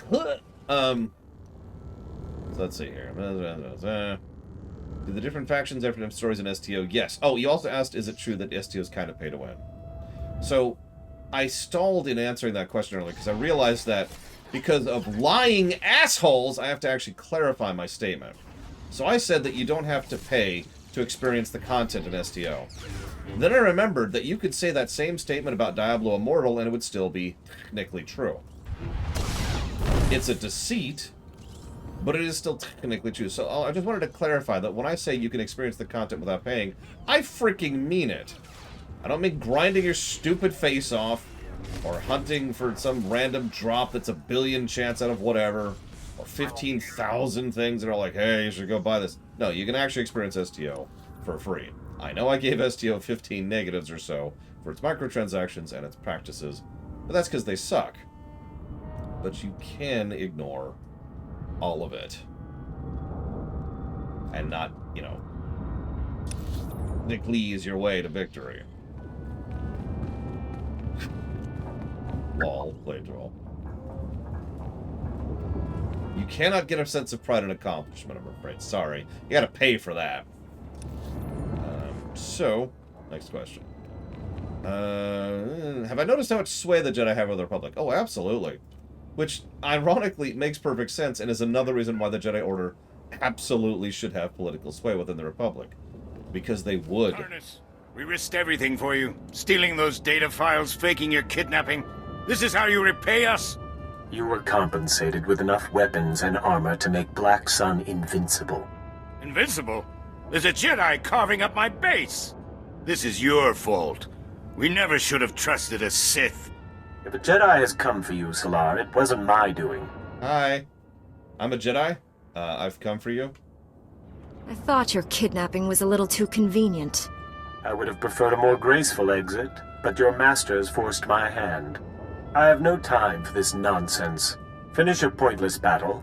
Coruscant's fate is already sealed.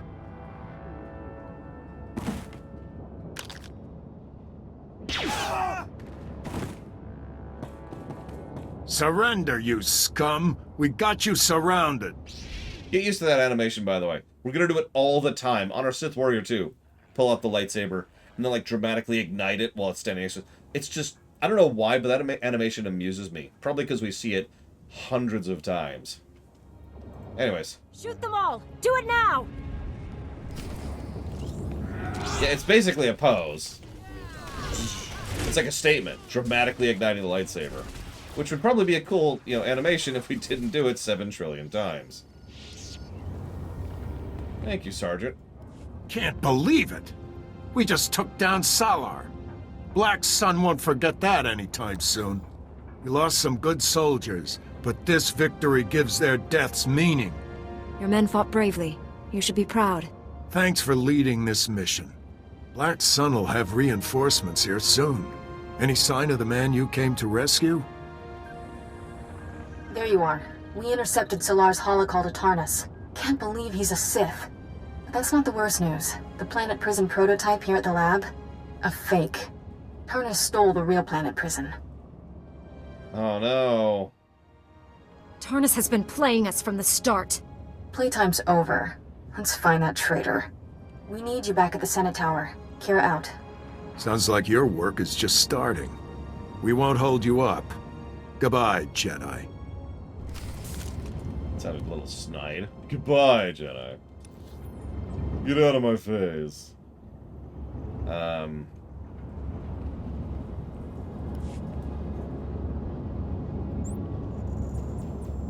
Hi, Cashel. Still love the armor.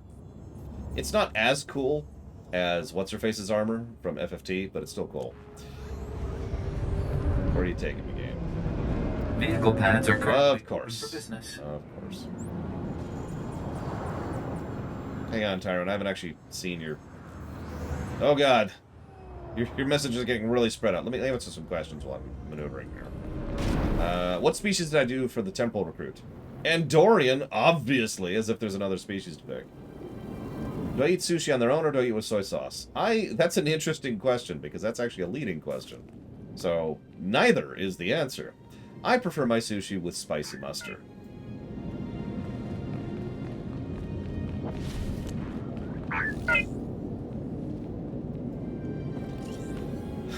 There was this sushi place way back in Kansas City, back when I used to live there, that was really, really good. Had this wonder. I've told stories about this place. It's the place where when I went back there 5 years later, and the chef recognized me the moment I walked in the door. It was that place. But they had their own custom spicy mustard that they made there. Oh my god, it was so good. I really wish I knew exactly how they made that spicy mustard, because I would make it myself just to keep and use for everything. It was this really savory spicy mustard. Still had a hell of a spice value. It was very spicy. But it was kind of a weird combo of like eel sauce, so a little bit of sweet, and then, like I said, very savory. Like, it almost tasted like they made it with some kind of meat or meat broth. It was really good. A Sith, working as my chief scientist. How can I defend the Republic if I can't trust my own people? Good question. Tarnus's entire engineering team vanished along with the planet prison. They're all traitors too. Sith are masters of deception. We can't be certain of anything. I'm certain the Sith want us dead. Tarnus will use the planet prison against Coruscant. He could trap us here forever, paralyze the Republic by holding us hostage. You're our only hope of stopping that. Okay, so let's retread for a moment. What we were doing on Coruscant as the smuggler.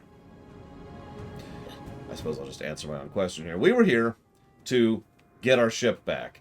And on the way, we were kind of chasing Skavik and a lot of the crap he was doing, but that was our primary focus. What were we doing as the trooper?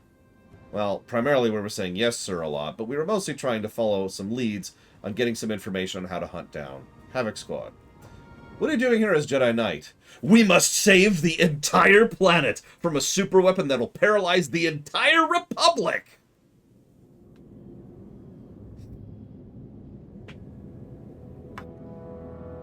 I'll stop him, General, but I need to know where he is. That's where I come in. I just traced that holocall we intercepted from the Black Sun base. Tarnus was communicating from down in Sector 439. Justicar territory. Tarnus knows we're not welcome there. Justicars are paramilitary vigilantes. They took over a sector, cut ties with the rest of Coruscant, and they don't like visitors. You called them vigilantes. Explain. Many Justicars are ex-Republic military who came home to find gangsters controlling their neighborhoods. They believe the Republic abandoned Coruscant to crime, so they've taken matters into their own hands. The Justicars are well-trained and armed, but they don't concern me. It's the Sith Lord I'm worried about. You shouldn't face Tarnus alone. I may only be a Padawan, but I can help you. With this much at stake, 2 Jedi are better than 1. Stop Tarnus before he uses the planet prison against us. The fate of the Republic rests on your shoulders, Jedi. May the Force be with you. I actually don't remember what we do here as a consular. Don't tell me. As new. We'll see when we get there. But I legitimately don't remember the Consular Coruscant series. Yes, that's right. That's how bad my memory of Consular is. I don't remember any of it. Okay, that's a lie. I remember, like, 2 little factoids, but... that's kind of it. You'll live. I agree with that, Darth Turner. There's Sith operating on Coruscant. There you go. There's our plot. Boom. And we kick them out of the local merchant guild area, maybe with the assistance of the local Republic military, of course. So they go running to the Black Sun territory, where they've already had allies for years. And once we manage to carve them out of the Black Sun territory, they go down to the depths, and you get it. I mean, the Justicars are actually being funded by the Sith Empire as part of the planetary primary, so that just kind of writes itself. Anyways, would I prefer it if the Jedi had more defined political factions within it? Perhaps someone who believes the Jedi should be reactionary, while another one that wants them proactive. So, I know what you're asking, but what you're saying I agree with, but what you're asking I don't. Let me explain that a little bit. You're using the word Jedi, and so I do think the Jedi, aka Force users, should absolutely have more defined political factions across the galaxy. What I do not think is the Jedi Order should be that defined in political intrigue. Maybe. And I'm hedging on that because the more I'm thinking about it, the more I like the idea. But it would be interesting. I don't know. Maybe I do like that. Okay, yes, I agree completely, Blade Tomorrow. The Jedi Order should have its own political factions, which just kind of contributes to how incompetent and terrible they are. Not by making them actively malevolent or malicious or even being, ridiculous morons, but they're so paralyzed because so many of their members can't agree on what they should do. That's right, I'm gonna be Luke, but cooler. Check out how cool I am. I've got a lightsaber. Do you have a lightsaber? No, yeah, exactly, Blade Taval. So never mind, you've swayed me over. Or I guess I've talked myself into it, but whatever. Join the Justicars! We're the good guys. I wonder what that says in Orabesh. Does anybody know? Because Orabesh is a, basic copy-paste thing. Oh, absolutely, Takoida. We were actually talking the other day about the idea that there would be a lot of politicking and... That's true. It's true, Casual. A lot of politicking, a lot of, we want our particular heir, or we want this bloodline to have position within the Republic. Either because we want a Jedi on... Are you gonna update the map, game? Look at this. It's still not updating. Wow. Well, whatever. I know where I'm going, thankfully. There it goes! Jesus! What was that nonsense? What the hell was I saying? There would be people who would want a Jedi in the family. There would be people who want to breed Force in because they're stupid. There would be people who want to get rid of an unwanted heir, or want to use Jedi Order positioning as a form of exile. Because one of the things we could say is that maybe if you join the Jedi Order in certain eras, you actually relinquish all rights to claims and titles, right? So, I have usurped you. I will allow you to live if you go join the Jedi Order.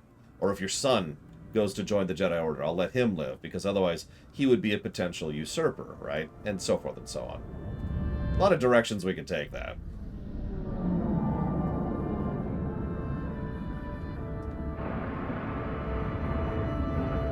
And yeah, I also like the idea, as horrible as it sounds, that most poor people would love to join the Jedi Order, if for no other reason than it means being taken care of and being given a square meal 3 times a day in comfortable quarters. I'll take the Jedi Order if it means being taken care of like that, right? But of course, the poor don't really have access to the Jedi Order, so they don't really get to just walk up and sign up. You're fine. Hi, Kira. I'm not sure, Cyber Exile, but honestly, I'm leaning towards no. I mean, I could say that I'm morally opposed to the Jedi forcibly separating people from their parents. Because I am! But honestly, that doesn't really affect my decision on that point. I just think that it's an unnecessary plot point. I think there's too many other reasons people would want to join the Jedi Order in one direction or another. And so it's probably more common that people join the Order willingly. And so they're probably full up, if you know what I mean. In other words, they wouldn't be going out seeking to grab kids. There's no reason to. That being said, I love that idea, Leia Jamal. Probably a decent amount of money, even for the Jedi Order. Well, actually, especially for the Jedi Order, because they're actually well set up. But, like, I imagine a rogue Jedi could charge quite a bit of money for Force training. Jedi? Thank the stars. I don't see a planet prison anywhere. That's not good. We've been such fools. Darnus! He's a Sith! No, Lord Shock. I've come to stop him. What happened here? Darnus tricked us.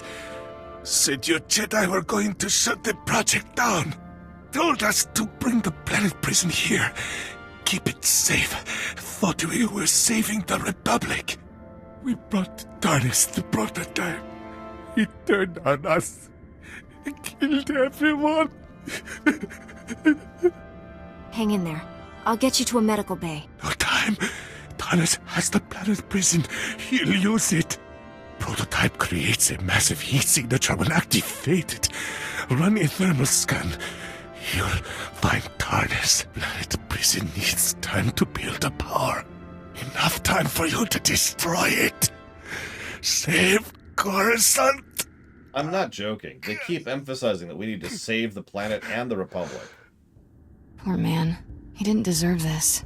I'll run a thermal scan from one of these terminals. Come on. Also, he was suffering from terminal plotus.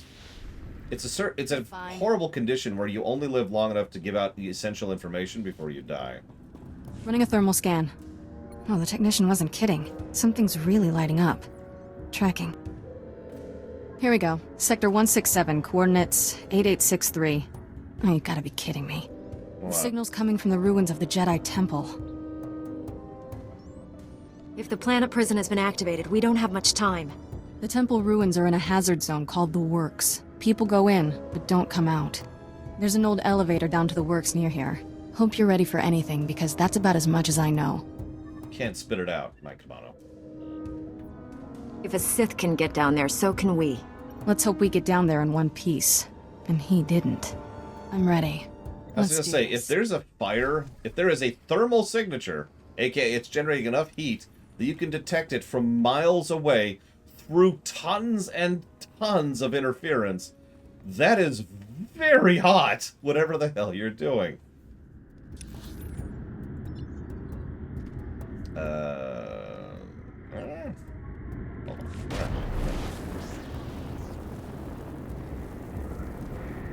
Like, I want you to actually picture how hot that would have to be detectable.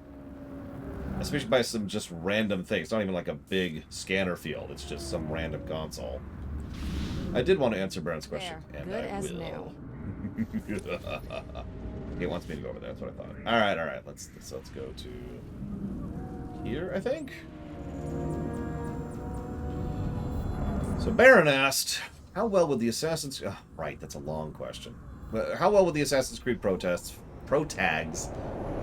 fare in Star Wars, and what eras would they be in? So, let's just get this out of the way. Ezio would do the best.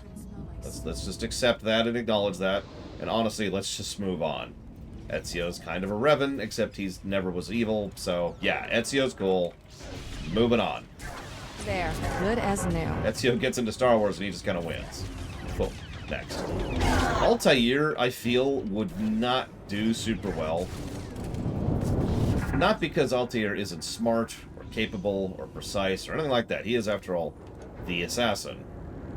But the problem with Altair is that he's very limited in his tech understanding.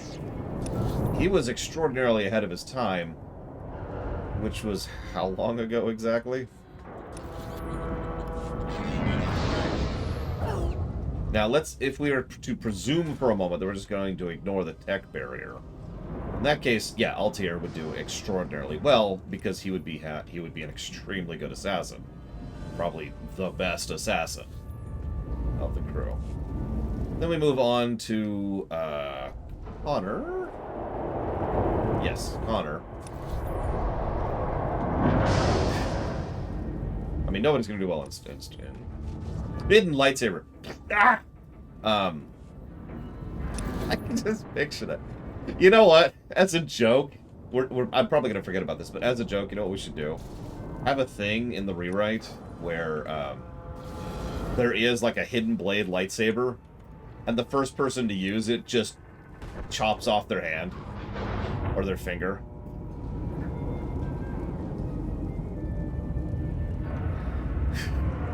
Yeah, Connor wouldn't give a damn about anything.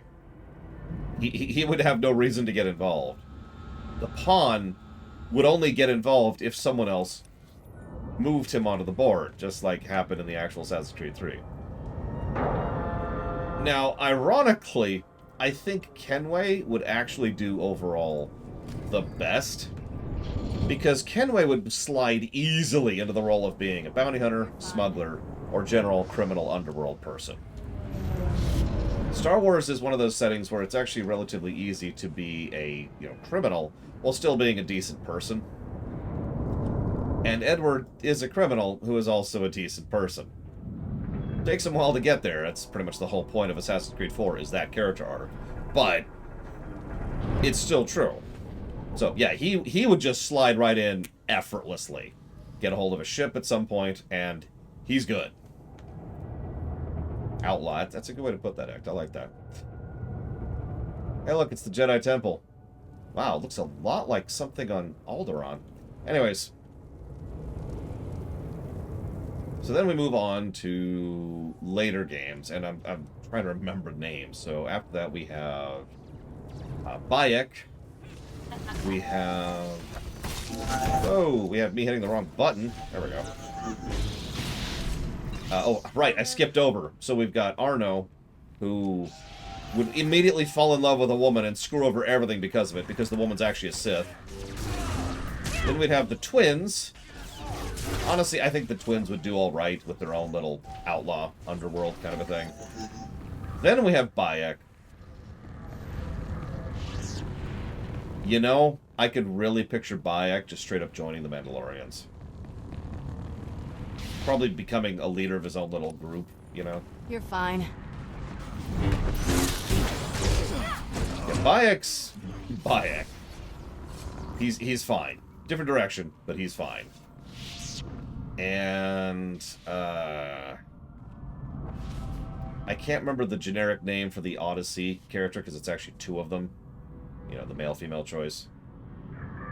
But they're literally superhuman, so they'd be top-tapped immediately. Probably by the Sith. Cassandra, thank you. And that's probably where that would go. I'm departing Coruscant now, Father. The planet prison deploys in minutes. The Republic will have no choice but to surrender. You return to me as a hero of the Empire, my son. Hi, Angral. Our victory is complete. I wouldn't count on that. What's this, Tarnis? A loose end? For shame. Have you come to die, Jedi?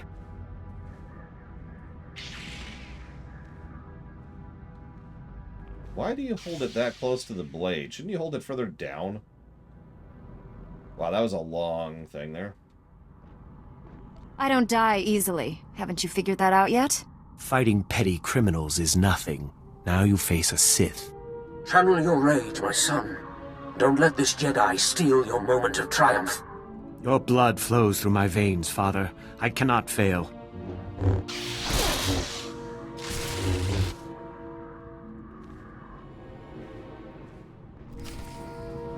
A good idea. A Jedi crossguard. I love it.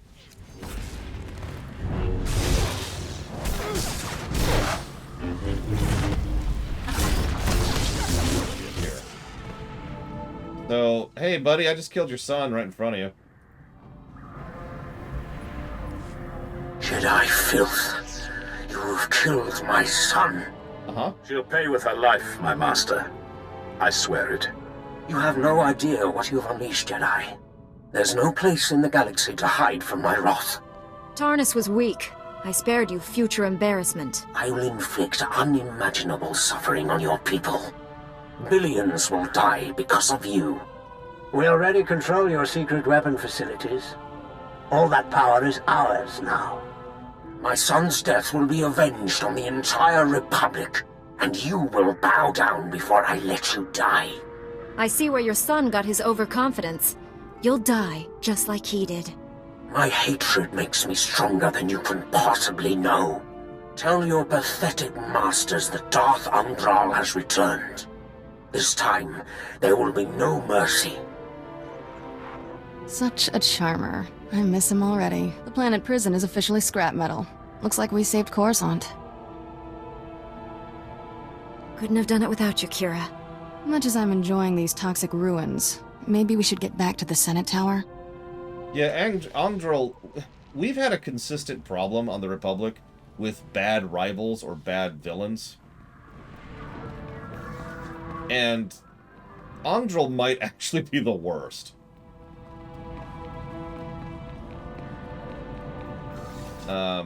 Okay, hang on. So is that's all the way back, isn't it? Yeah, let's hit all the way back there.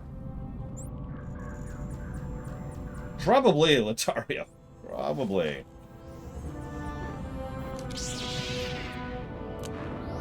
Yeah, no kidding, Tyron. Yeah, Angdral, for those of you not familiar with the name, was actually part of the prequel setup to Tor. And so was Barriss, actually. And I think Thanaton?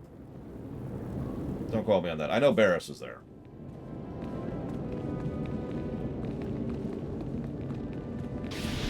No one saw this coming, Master Satil. Not even the Jedi Council. We sensed it for weeks, General. If you'd told us of your secret project, we might have averted this disaster. Here she is, the hero of Coruscant. Oh my god. Coruscant is safe, but I had to destroy the planet prison and kill Tarnus. Yes, we've heard. We also know Tarnus was the son of Darth Angral. Republic comm channels are being flooded with threats from that maniac, vowing revenge. Ugh. It seems the Empire has abandoned our treaty. The Empire has formally disavowed Darth Angral's actions, saying he's gone rogue. It's a lie, but the Senate refuses to authorize a military response. For good reason. Neither the Republic nor the Jedi are prepared for another war. We would lose. Billions would die. And if the enemy turns our weapons against us, billions will die. Tarnus transmitted the details of all our top-secret projects to his father. We traced that transmission to the planet Ord Mantell. Darth Angral must have a base there. I need you to find it. This is a crisis the entire Jedi Order should deal with, don't you think? There simply aren't enough of us to handle every threat we're facing. Master Orgus senses greatness in you.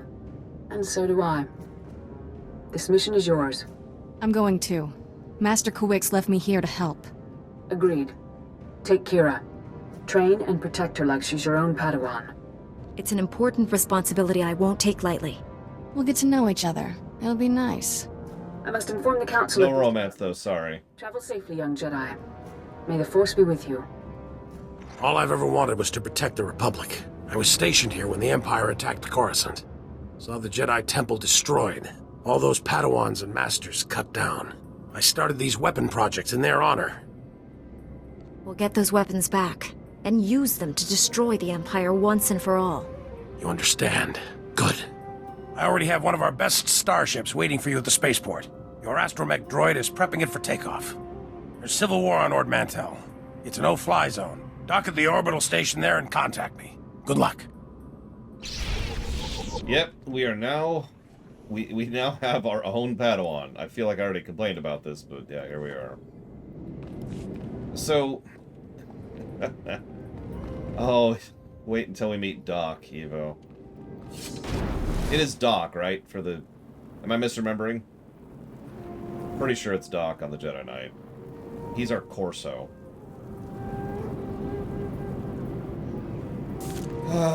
Anyways, so let me talk about something. One of the things that, I don't want to say it annoys me, but it kind of has been a thorn in my boot for years of analysis and review is when I point to something and I say, this thing sucks because this. And then someone else says, well, hang on. This other thing did that too, and you didn't say that sucked. Now, okay, sometimes they're right, and I've just made a mistake. But sometimes the problem here isn't that it isn't that I made a mistake, but that's an invalid perspective. Every story has cliches. Every story has bad writing. Every story has shortcuts and because plot and whatever, right? There are varying degrees and varying amounts, but that is a commonality amongst storytelling because storytelling is storytelling. The difference is a story that has a cliche that does nothing to earn it or cushion it versus a story that does means the former is bad and the latter is good. Because the latter did something to earn the cliche, or it used it properly, or it tried to actually mitigate the cliche, or the problem, or the bad writing, by doing something to make it enjoyable enough to tolerate. By contrast... Honestly, what's the difference, Evo? By contrast, a story that is just cliches, that doesn't do anything to mitigate the bad therein, that doesn't do anything to improve upon it, or cushion it, or anything, just has the bad and nothing else. And if I was to describe Jedi Knight in one sentence, I know that was a long, meandering thing, so let me just try to summarize this. If I was to describe Jedi Knight in one sentence, it's the bad of storytelling without the good of storytelling.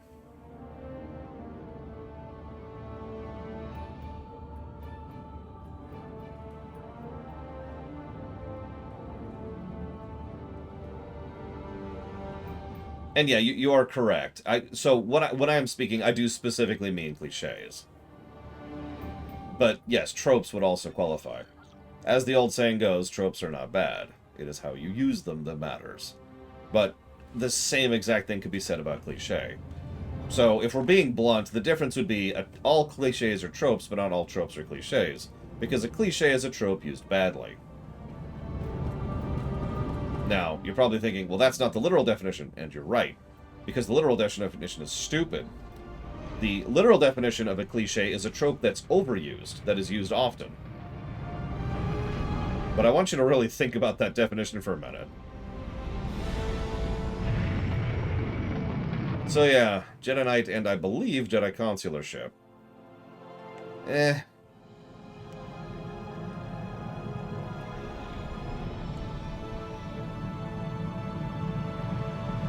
My new master at last. Nobody cares about you. Glad.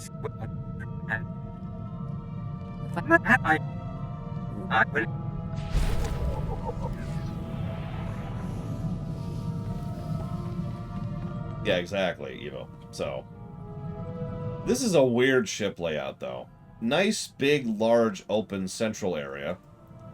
There's the exit right below the pilot thing, which is nice. Because it's just boop and then boop. And that's kind of it. It's a big box. Here's where most of the companions will be. That being said, while I don't like this from a storytelling perspective, I do kind of like this from a gameplay perspective, because pretty much everything is in very short distance from each other. Unlike the Smuggler, which would be cool in story and bad in gameplay. But anyways. Come in, Coruscant Control. Requesting permission to launch. Permission granted, Master Jedi. Coordinates to Ord Mantell have been uploaded to your Navicomputer. Good hunting.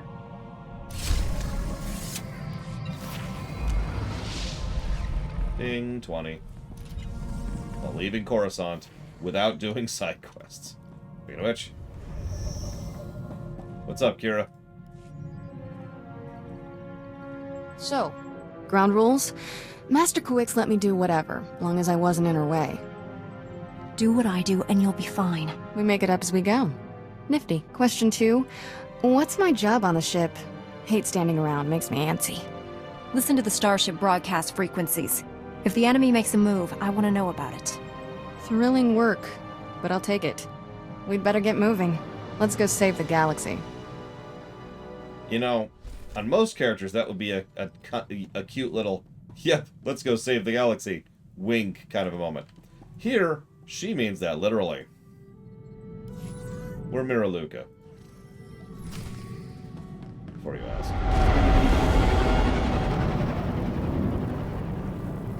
General, I've arrived at Ord Mantell. Perfect timing. I've just finished coordinating things with my man on the ground there. SIS Agent Ottow followed the enemy transmissions to a specific location planetside. He'll give you the full details. Your T7 unit can interface with Darth Angrel's hyperspace data transceiver and download his communications. Take the droid with you. Guess I'll be playing Dajaric against myself while you have all the fun. This sounds dangerous. I want Kira as backup, not T7. I'm afraid there's no choice. The droid is essential to mission success. He's right. Scanning a hyperspace data transceiver is a little over my head. Besides, T7 can handle himself. Take a shuttle to the surface and meet Agent Ottow. Good hunting. Varsuthra out.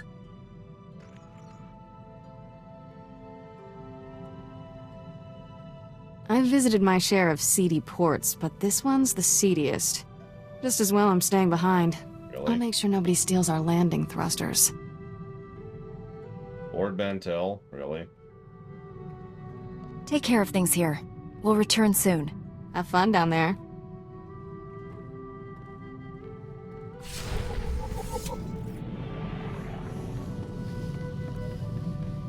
Whatever.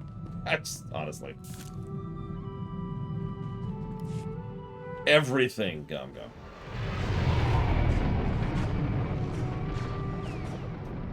Let's see. When writing expository dialogue, how do you suggest to avoid it being a Q&A session? You know, I feel like I've answered this exact same question before. Phrased a little differently. So we've talked a lot about exposition, and I know you've asked me about exposition before. But you're right, they totally did. Casual, I'm responding to it. But yeah, if you want, there's nothing necessarily wrong with your exposition boiling down to a Q&A session if you do it properly. Having someone who literally doesn't know or is unfamiliar with the situation, or...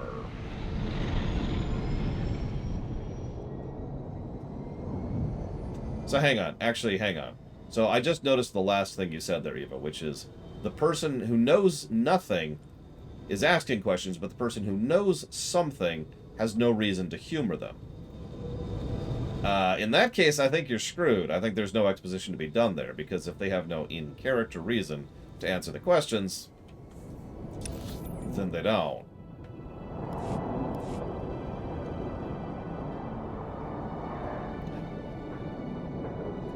Ord Mantell. Classic Jedi Knight planet. If by memory, Jedi Knight has the most random stopovers of all the classes. I could be misremembering that, but there's a lot of these situations where the Jedi Knight just goes all over the place in between the classic planetary segments. Not saying it's a bad thing, it's just funny. I must have T7 with me. Okay. Let's fix that.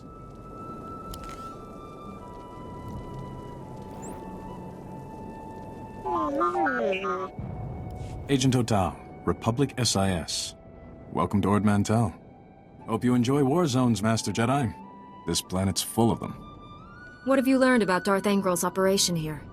General Varsuthra had me send a probe droid to the hyperspace data transceiver's location. I learned two things. First, it's on an island. Second, they don't like visitors there. My probe droid wound up disintegrated. Make sure that doesn't happen to you, eh? Disintegration isn't on my to-do list. When you find the hyperspace data transceiver, plug in your T7 unit and download everything you can from its logs. With any luck, we'll learn what Darth Angrel's been up to. Be seeing you. 1 second. Whoops. No.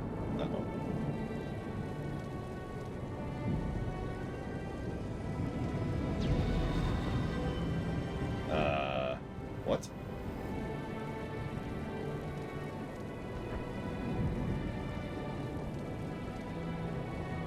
Okay, so I've accidentally turned my iTunes into the mini player mode. Does anyone know how to stop being the mini player mode? Oh, hang on, never mind, I found it. Jesus, that's terrible. This is apparently the Stormwind Harbor song, specifically from Legion.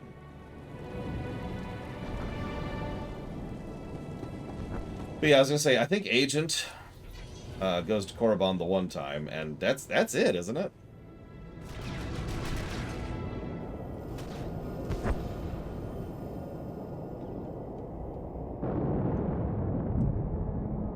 Correct, Mike Romano.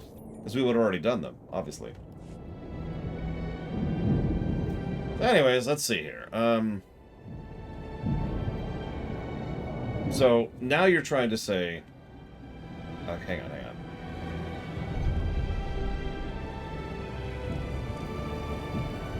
I mean, I agree with you, Evo. I've seen a lot of "as you know" that doesn't include the phrase or words "as you know."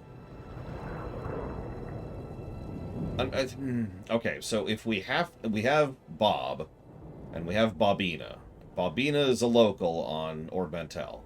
Bob's trying to learn about Ord Mantell. And Bobina hates Bob, and therefore will not answer any questions. But you still want to get exposition on Ord Mantell to the viewer.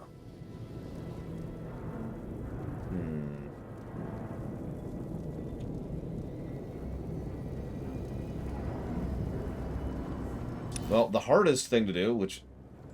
God damn it, which would probably be the best thing to do, would be to have the... How about you? Oh, that's true, Latario. I'm not sure I count that as being a full thing, but... Mechanized travel you are is for correct. official business only. Do I not... Really? Oh, God, I hate this planet so much. Alright, whatever. See, my friend. Wait and see. The hardest thing to do would probably be to have the specific exposition... 4,000 years, Ross. The specific exposition be... You know, Bob's like, why are the Separatists fighting against the Republic? Bobina ignores Bob. But Bob still poses the question, so it's still in the viewer's mind. Then later on, Bob encounters some Separatists who happen to either talk with Bob or interact with the Republic, or maybe he sees like a Separatist prisoner. And the Separatist prisoner is listing their grievances to the Republic interrogator. In so doing, Bob gets the answer to his question via another route long after it's answered. Stuff like that.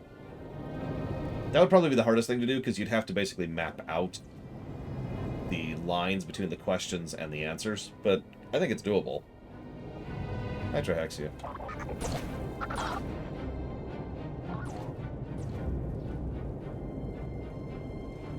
That's another one. Ticoid is quite correct. Bob could just speculate an answer on his own, out loud or internally, depending on how you're writing it, and could be proven wrong or be proven right. Simply through interacting with the planet. You, because it's starting to hurt. Oh yeah, it's starting to hurt. Let's start doing this. I don't actually have a lot of buttons at this level, believe it or not.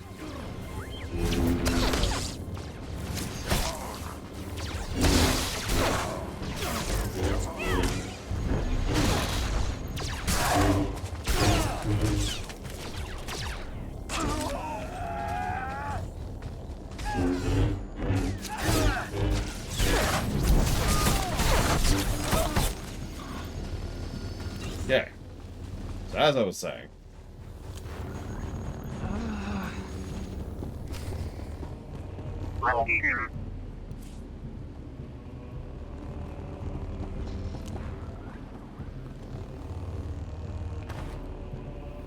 Also true, Evo. Bobina could be coy. And then Bob stabs Bobina! For being coy. Not for anything else. Latario asks, why did Kira say she couldn't read his mind when Jedi do in fact have mind-probing powers? Because she can't read his mind. She's a lowly Padawan who has no special powers and is in no way a major character or proponent of anything ever. Don't worry about it. But I always took it as that particular direction. She was insinuating or stating outright that she can't actually read someone's mind.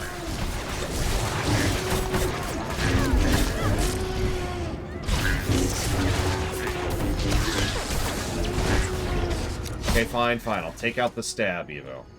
But every time you be coy, there's going to be donuts involved. That's all I'm going to say. You may or may not like that. What's the best RTS, asks Jay Palmer, to try and get someone interested in that sort of game?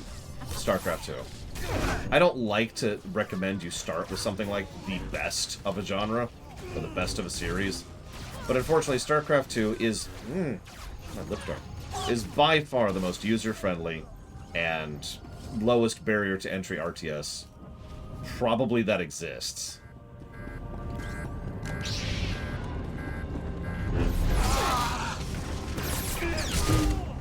I'm not sure I would recommend someone pick up Resident Evil, excuse me, Red Alert 3, but then again, I just recommended someone pick up StarCraft 2. I suppose we could also go with the remastered of StarCraft 1? I don't know. Now you got me thinking, is there anything else that would be considered seminal RTS that isn't too aggravating to do or play or be or get a hold of?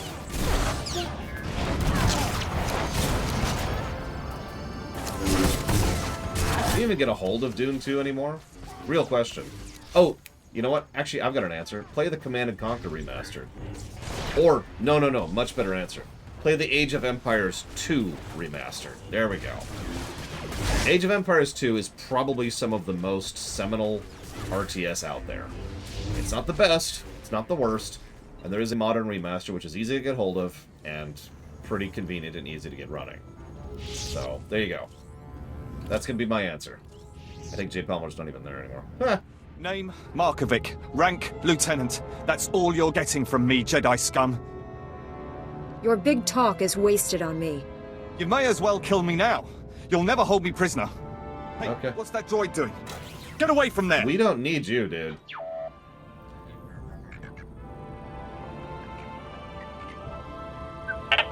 Found the plans at present. Communications to Darth Angel. Located file codenamed Desolator. We'll cover these individually as we go. Copy every file you can, T7. We need to know what this Desolator weapon can do. You won't live long enough to tell anyone. Are you... Okay, I like the fact that he decided to re-attack us at 1 health. Legitimately, that's actually amusing. Markovic, rank lieutenant, equals non-functional. I love T7. One less Imperial to worry about. Jedi equals harsh split fair. Plus fair. Desolator files equals downloaded. T7 electromagnetic pulse plus hyperspace data transceiver equals permanent file erasure. Jedi plus T7 equals return to ship. Yep. Back to town. Would the rewrite... Here's a question from Gum Gum. Would the rewrite allow you to use Force Lightning as a multi-tool idea? Revive someone with it? So, as usual, the answer to that is who knows, because we haven't defined the Force yet. But, under the current running theory of broad Force powers and then occasional signature Force powers, I don't think Palpatine would design Force Lightning to be anything other than a way to horrifically torture and kill somebody. Like, if that's his SIG move, that's the thing he brings out for the no-really situations. I don't think he'd use that to turn on a light socket. Back already? That was quick. I can see Luke doing something like that. In fact, I can see several Jedi doing something like that. But Palpatine? Nah. Darth Angel's base is destroyed, but my mission was only half successful. Right now, we'll take any success we can get. At least the Empire has one less hidey hole. I'll put together a team, see if we can secure that island for our side. You should report to General Var Suthra. Be seeing you.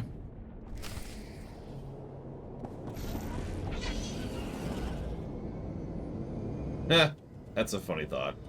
He designed Force Lightning to hurt Vader. Would I propose the Jedi Order and the Republic as a whole... Hang on. What would you propose that the Jedi Order and the Republic as a whole do to avoid infighting or indecision in their inner works?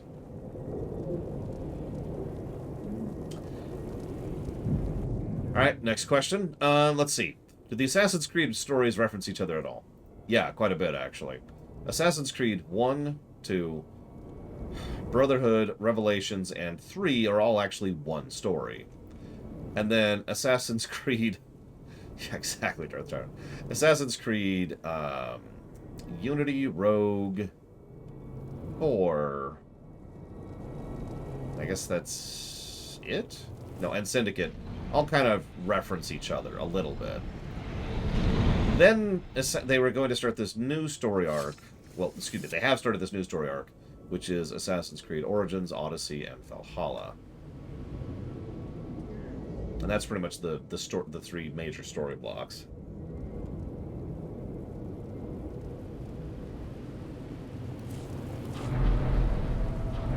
Do I think by virtue of being the chosen one, Anakin is inherently better than everyone else? No. What's my favorite ship in Tor? Agent. So your master was here all along. Well played, Padawan. Your lies convinced even Darth Angral. Put down that lightsaber and step away from my Padawan. Spare me your pathetic demands. I hold the power here, not you. Imperial intelligence noticed this girl wandering the station and alerted my master. Darth Angral came from 20 parsecs away for a personal interrogation. Unfortunately, we were led to believe you weren't here. That's not very... Told them you were on Corellia. Suckers. No matter. We have you now. Surrender. Unless you want your Padawan to die. He's lying. He can't kill me. Angral's orders. No one will walk away from this. You do realize you're vastly outnumbered, not to mention outmatched. I'll never understand what drives you Jedi to throw away your lives. You risk certain death to free this girl. Why? Some misguided sense of duty? I'm not here to discuss philosophy. Unfortunate. It would have bought you a few extra moments of life. When I present Darth Angral with your head, he'll be most appreciative.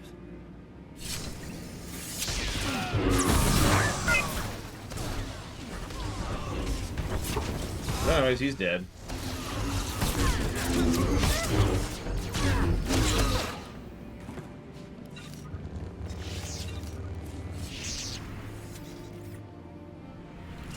Don't take this the wrong way, but I've never been happier to see anyone my whole life.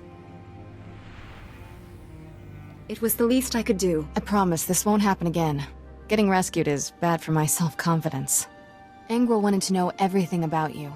Threatened to kill me if I didn't answer all his questions. I'm sorry if he hurt you. Don't apologize. I knew what I was signing on for when we left Coruscant. Angral left with an Imperial Admiral to refit a battlecruiser. Sounds like they have some new weapon. The Desolator World Killer. So we'll call the Desolator our next super weapon. Desolator? We should warn the General about this right away.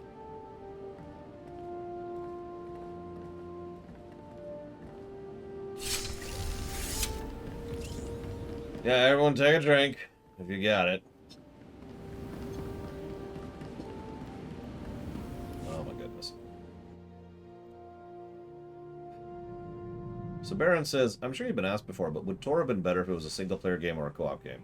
It's actually a more complicated question than it sounds like. In a vacuum, where economics and time don't exist, yeah. In reality land, though, actually no. All of the limitations of being an MMO, which have curtailed and hindered this game, have also ensured that it stays alive for about a decade. I have reprogrammed your vessel's food processor to reduce the crew's caloric intake. Some of them were growing a bit thick. Anyways, so, in short, I think the game wouldn't have as nearly as much, in both quantity and quality, if not for the fact that it's an MMO. Also, it's entirely too easy to picture this not being a co-op friendly game, aka a full single-player game. That would suck. Looks like Tarnus was combining all your weapon projects to create something codenamed Desolator. We believe Angral's arming his battlecruiser with it. And it's no coincidence I've lost contact with Agent Galen. The enemy is raiding our weapon research facilities to build that device. What about Master Orgus and Quix? Have they checked in? They went on comm silence after leaving Coruscant. They're due to check in soon. We can't let Darth Angral complete this Desolator weapon, whatever it is. I need your help stopping him. Securing Nar Shaddaa is vital, but there's another target just as important on Terrace. You have another super weapon on Terrace you didn't tell us about? I'd rather not say more until you're there. Okay. I can only do one mission at a time, General. What's more important, securing Nar Shaddaa or Terrace? Nar Shaddaa is the immediate danger, but Terrace holds the key to all of this. I'm trusting your Jedi instincts on this. When you reach Terrace or Nar Shaddaa, contact me. And good luck. Yep, it's a catapult that shoots rakghouls into enemy bases. It is surprisingly effective.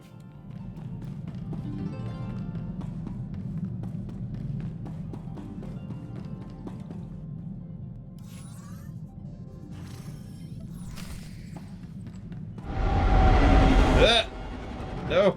No! Let me out! Yeah.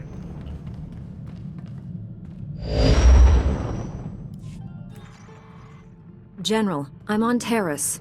You seemed worried about this place after Ord Mantell.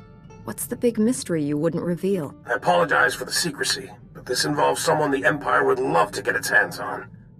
Angral's son, Tarnus, was the lead scientist on our advanced warfare Tarnus is on Taurus? But these technologies were all invented by Dr. Nassan Godera.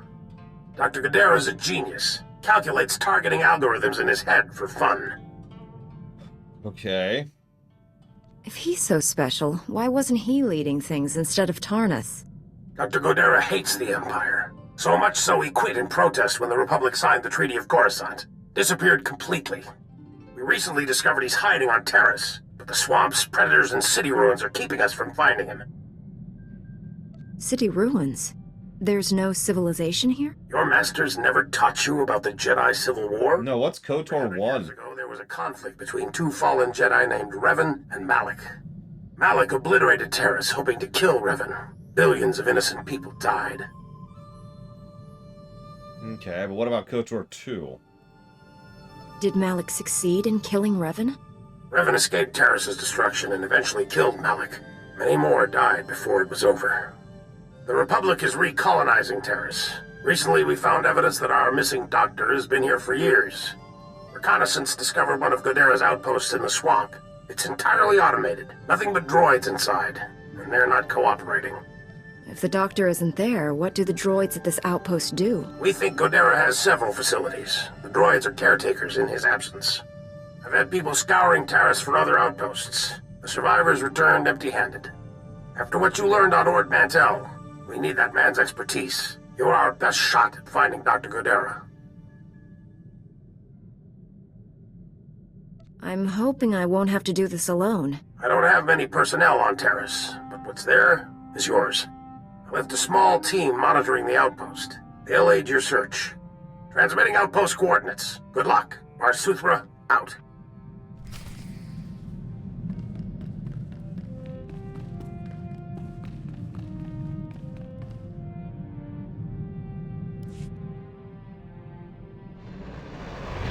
Listen, we all know that nobody actually cares about Bashville, historically speaking. So what's the best example? So, hang on. The best example of interior ship design of Covenant Halo versus best example of the same in Star Wars. So the best interior design in Star Wars is obviously the Executor's Bridge. I'm not even joking about that. It's actually a really well-designed set.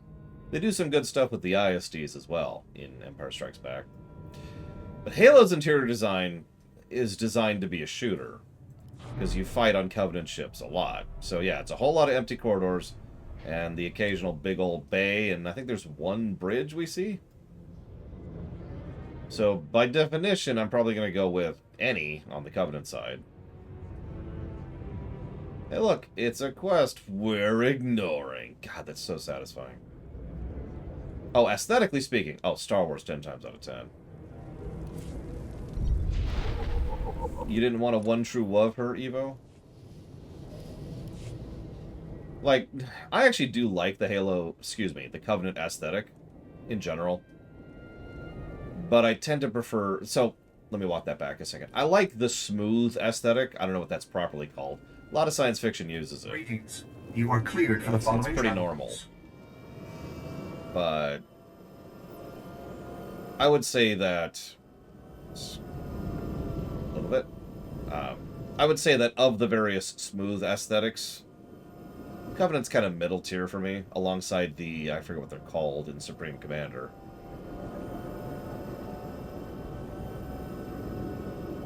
Star Trek uses that semi-frequently. Obviously, there's the Protoss, probably my personal favorite.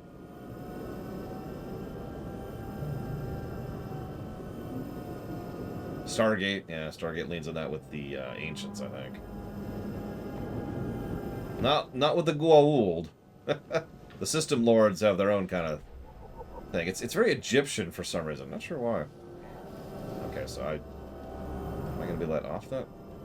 Yeah, you know what I'm talking about, though, right, Dakota? There's the totally not the Nod, and then there's the totally not the UN, and then there's the Space Elves.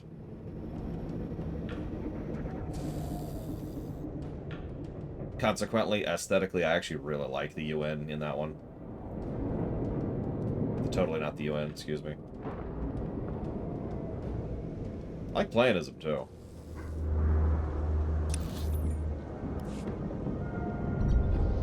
Oh, right. Switching playlists, because we're on Terrace now.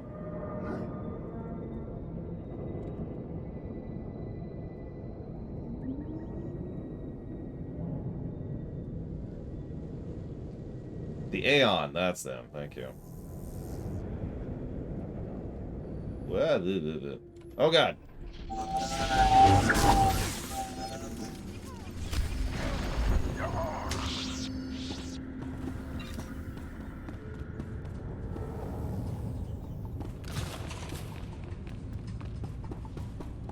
If it makes you feel any better, romancing her does make her a slightly more interesting character.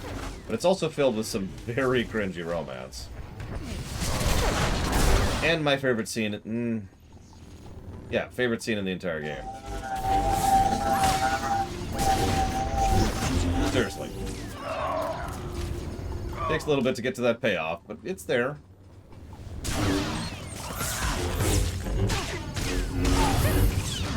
I do, Crazy Norse. That is a true statement. It's, so, spoilers, but it is the scene in which you redeem Bastila from the dark side for no other reason than by simply admitting to her that you love her and that she loves you back. And completely just shoving the dark side out of her, effectively. I wonder who Watcher 1 is.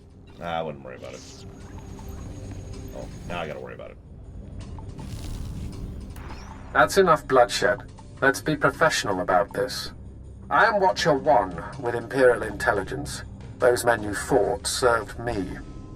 What kind of name is that? My title is who I am. Any other name I gave you would be a lie. Despite what General Varsuthra believes, I have known about this outpost for some time. Your imminent arrival forced me to take action. My mission is to protect the Empire from Dr. Gadera's weapons. I'm afraid I can't let you have him. Don't insult my intelligence.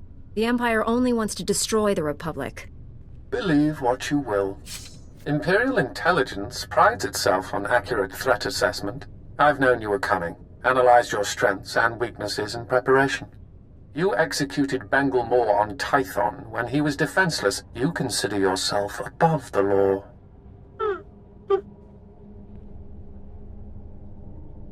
I mean... If I did do something like that, wouldn't it be for a good reason? Regardless, your decision reveals much about your nature. As fortune would have it, Dr. Gadera will be in my custody shortly. You've already failed.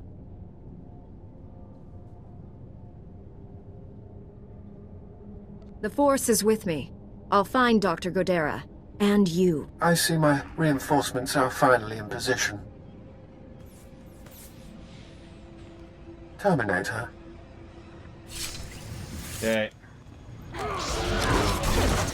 Terminating them. Oh, you meant the other way, didn't you? I'm sorry. I'm such a klutz head. Probably because the Imperials are actually written well for the most part. I shouldn't say that. That's not true. There are plenty of badly written Imperials in this game. Blasted imps. Death is too good for them. Thank you for liberating this facility. Good riddance to imp scum. Wish my T7 had a personality like you. T7 equals one of a kind, plus acquired taste. My designation is REM0. Dr. Gadera assigned me to this facility. Primary function? Enemy surveillance. The facility was compromised when Republic cowards arrived on Terrace, and again by these imp scum. I love how he just casually lines it in there. Republic cowards. I might have to AFK briefly in a minute, just as a heads up. Why do you call the Republic cowards? These people died defending you. Republic cowards surrendered to the Empire many years ago. These deaths do not alter that fact. My programming forbids cooperation with non-Gadara life forms, except under extreme circumstances. That criteria is now met. Watcher 1 reprogrammed this facility's tracking relays. He traced Dr. Gadara's encrypted bioscan to its present location. If it worked for Watcher 1, it'll work for us. The imp scum destroyed the central computer, hoping to prevent this. I must repair it while you reset the outdoor tracking relays. I will provide you with the tracking relays coordinates, but be advised, the outdoors are dangerous. You fix the computer, and I'll reset the tracking relays. Jedi were never included in Dr. Gadara's Republic Coward designation. Now I comprehend why. Commencing computer repairs. Contact me when all tracking relays are reset. Then we can triangulate Dr. Gadara's location. If you encounter any imp scum, please annihilate them. How you handle Republic cowards is your discretion. Good luck, Jedi. Oh, thanks.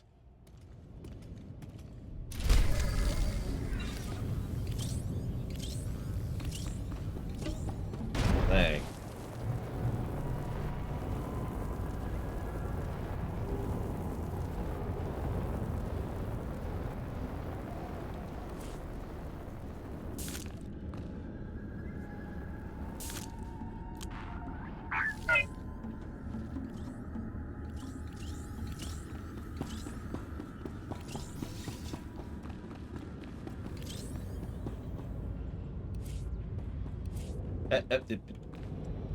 Hi.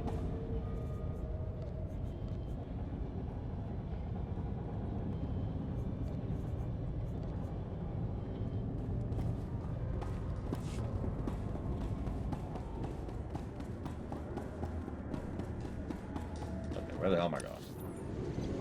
Right over here. Okay, I might as well just ride.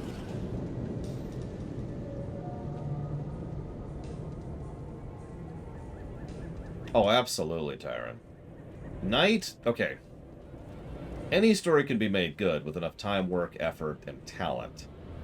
But I have a saying. Some stories are bad in their details, and some stories are bad in their core. I personally believe that Jedi Knight is a bad story at its core. I will be right back. I'll also trip over Frostmourne as I try to get out of my chair.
Jesus, that's what it is.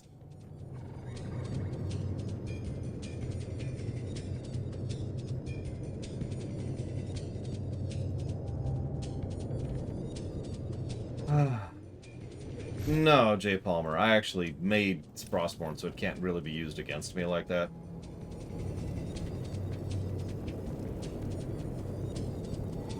But yeah, sorry.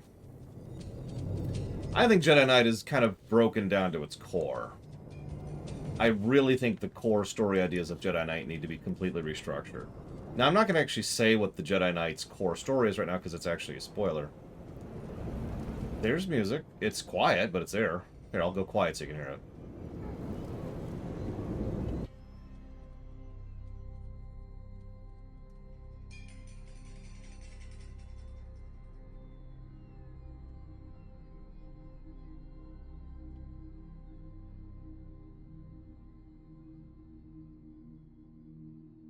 Of course, it goes through a really quiet part of the song.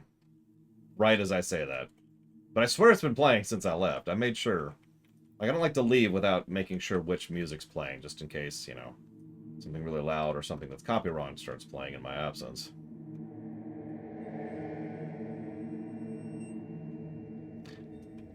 Anyways.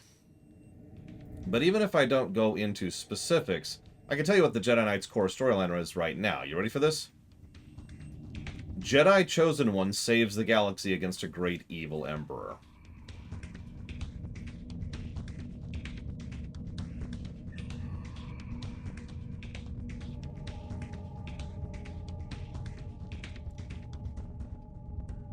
Now, I'm not going to call that out for the obvious reasons. Because again, you know, it's not the bad part of the story that's the problem. It's the good part of the story that's the problem.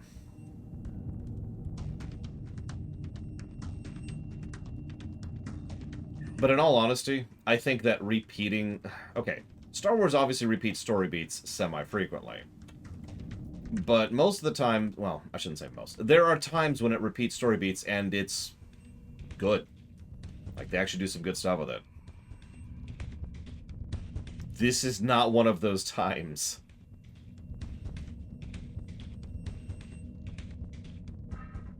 I mean, this is a fairly basic Chosen One story. Even ignoring my other issues with it. We'll talk more about the specifics later. It's obviously specifics matter. I finished resetting all the tracking relays. Is that central computer online? Affirmative. Triangulating Dr. Gadara's coordinates now. This facility has outlived its usefulness, and my programming provides no secondary mission. I am uncertain how to proceed. Serving Republic cowards is unacceptable, but I am not armed to combat imp scum. Recommendation? Kill yourself is one of the options you can give. Dr. Godera needs all the help he can get. You should come. Excellent suggestion. Perhaps I can acquire new mission parameters from my maker. Triangulation complete. Transmitting the coordinates to you now. I am coming, but do not wait for me. My maker needs you, Jedi. I actually like Remo. I like Watcher 1, too. So I think you're right. Terrace's Jedi Knight arc might be the best Jedi Knight arc we get. Even better than Tython, which was not great. That's the south one, isn't it? Okay, so let's warp here. Now, let's talk reality for a second. Now, I don't know this for total certainty, but from what research I have done on this game many times, including as it was coming out, the general perspective was that they needed... You are cleared for the following travel. Needed to have a typical Chosen One story so that players could feel relevant. Now, if it's not obvious from the years upon years of both streams and discussions and analysis of MMOs that I've done, I disagree with that pretty severely. However, an argument could be made that there are enough people who really want to play Luke and go through and just be super awesome. Now, I have not met any of those people personally, but that does not mean they don't exist. Most people I know look at the Jedi Knight storyline and go, ugh, what is this? Now, I agree with that, Darth Tyrant. Let's keep in mind that even if the... So, let's walk this back a second. The Jedi Knight storyline is badly written. That's not what I'm talking about, as weird as that may sound. What I'm talking about is the core skeleton of the story. It is my opinion that while this could have worked, it was a mistake from word go.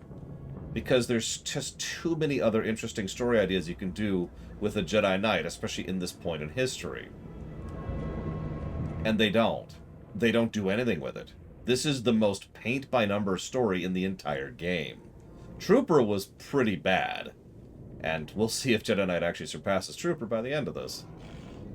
But Jedi Knight is extraordinarily basic. I would have preferred it if they tried to do something with Jedi Knight, like they do with Sith Warrior, like they do with Sith Inquisitor, like they do with Agent, to use 3 very obvious examples. No, we lost Cashel.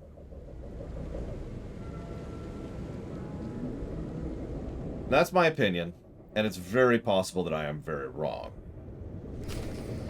Cutscene. The Jedi! We're saved! You must help. Imperial shot my friend. They want Dr. Godera. They're everywhere. How do you know Dr. Godera? I came with him to Taris years ago. Helped him build these outposts. They left us for dead. They only want the doctor. He barricaded himself in the main lab. He can't hold out much longer. You're the only one who can help. Hurry. Keep out of sight and protect your friend. I will. Thank you. So, J. Palmer asks, can I give an example of another story idea that I could do as a Jedi Knight, other than the hero?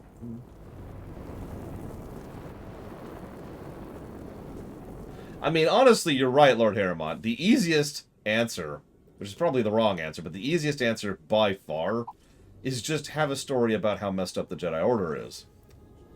No, hear me out for a second. Because then we have a general path for a dark side Jedi Knight, which is someone who is knowingly complicit. And then we have a general path for a light side, someone who's trying to redeem the Order from within. Now the problem is, A, that's just Sith Warrior inverted, and B, that is the easiest option available. That anybody could come up with that story idea. So, to try and challenge myself a little bit, let me think about this.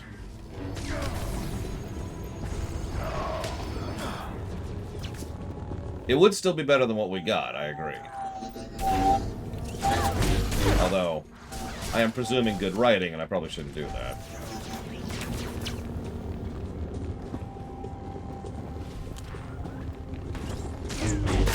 That's true, you could also go that direction with the Blade Jamal, trying to destroy the Jedi from within. Although there's some issues with that in an MMO format, so that's why I didn't drift in that direction, but we could probably make that work.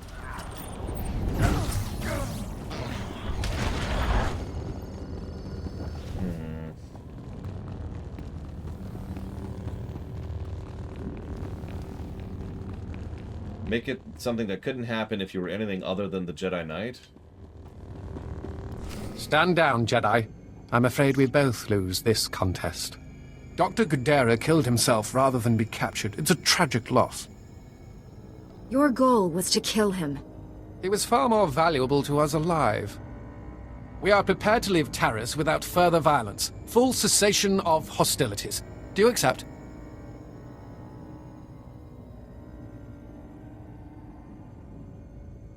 I can't bring Dr. Godera back to life, but I will kill you. Unlike the men at the outpost, we're trained to fight Jedi. Don't underestimate us. Wait, Jedi. These filthy imps are lying to you. My Maker is not dead. I arrived late because I performed a second triangulation on my Maker's bioscan. Thought we destroyed that irritating machine.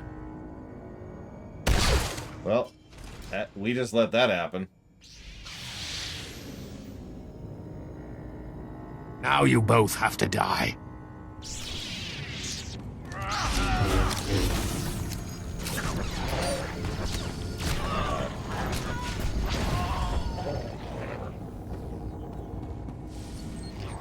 Ah! You know, that's actually a fair point. Worked right. See you around, Devo. I have half a thing of water on me. Does that count? Critical damage. Circuits failing. Transmitting my Maker's new coordinates to you now. Save him. Do not let my functions end in vain. We can kill him for no reason. Your main processor and memory circuits are intact. If there's a way to repair you, I'll find it. Filthy imps. Kill them all.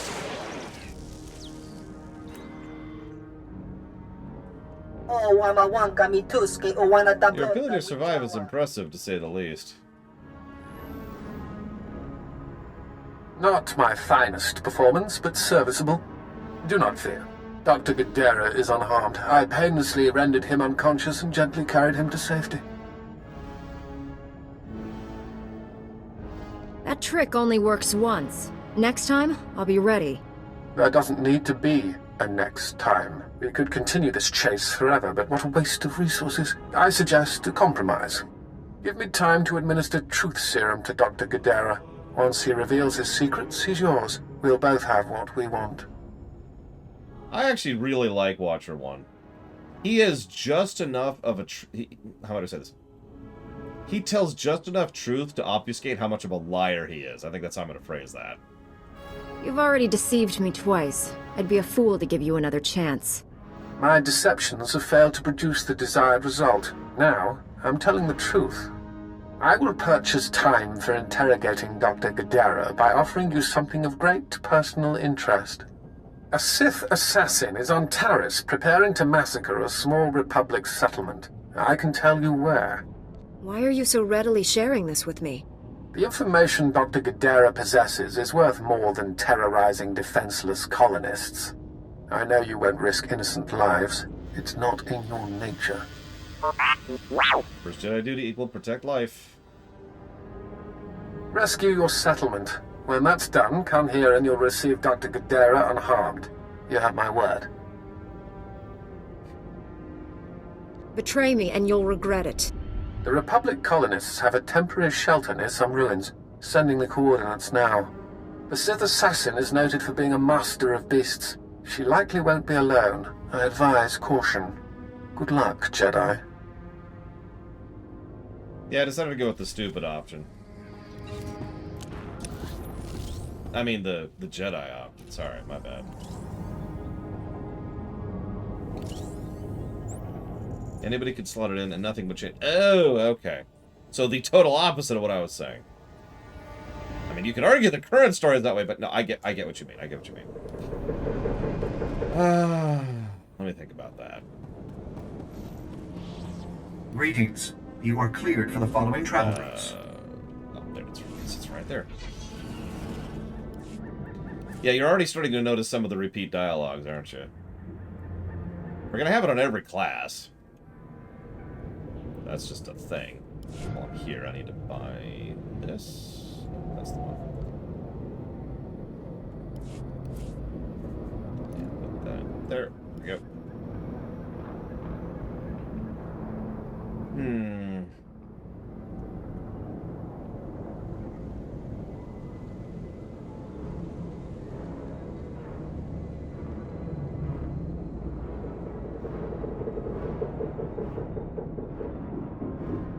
Yes, Mega Skullmon Spockmon. At least most of them.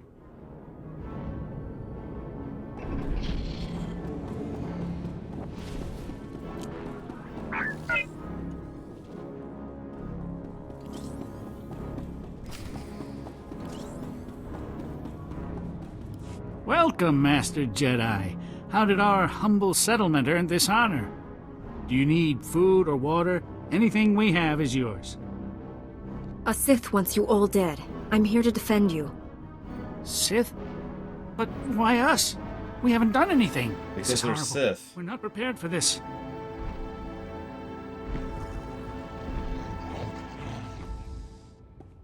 Then you should not have come back to a world that is not yours. Taris belongs to the Sith Empire, now and forever. Even my beasts understand that. I can sense the fear in your animals. They're only afraid of me. You just make them hungry. Before you die, satisfy my curiosity. My mission was secret. How did you know about it? One of your top spies warned me you were coming. I'll inform Darth Angral of the security breach, But first things first. My pets are ready to play. Are you?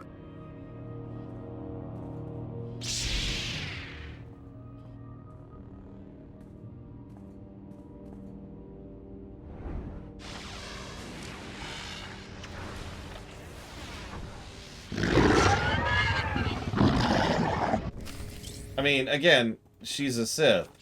I don't really feel like anything else needs to be explained there. Sorry, I've come up with about 5 story ideas, and I keep running into the wall of the fact that this game needs to follow a fairly specific structure and a fairly specific story arc. I haven't encountered a creature yet that could stop me. You should feel honored to die at my hand. I like how we put away our saber to talk to her so we can pull it out again dramatically.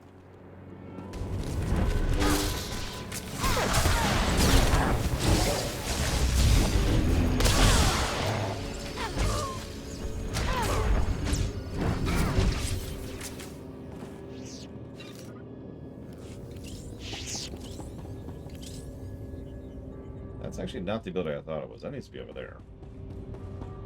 Hey, it's fine. That Sith and her beast! If you hadn't been here, they'd have torn us to pieces. Our settlement is new. We have fresh supplies. Please, take some. No. Your safety is all the reward I need. My parents told me stories of the Jedi when I was a boy.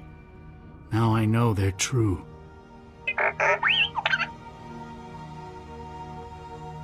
Yep, to the rescue. T7.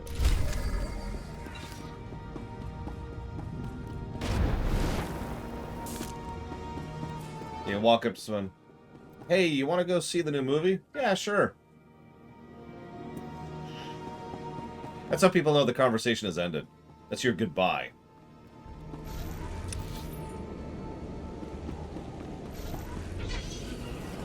I mean, I do like T7 better than Kira, but don't worry, we'll bring her soon. We have to. Whether we want to or not.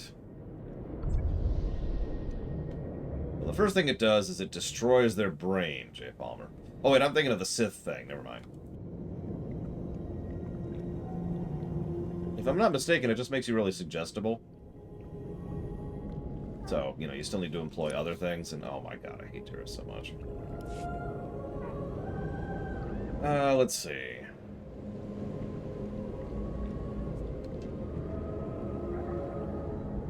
Used lightsaber market. I mean, think about how many lightsabers we end up with says spare in KOTOR. Because every Jedi drops them. Or, excuse me, every Sith. Well, while you're here, you said... so, a follow-up to your support question. What kind of support would I like to see? Buffer, debuffer, increased resistance, status effect focused, etc. In this game specifically? So the type I tend to enjoy personally the most is the multiplier, aka the buffer and the debuffer. Vulns, you know, reduce their armor, reduce their resistance. I'm not gonna be able to get out of here, am I? Am I stuck? I'm stuck.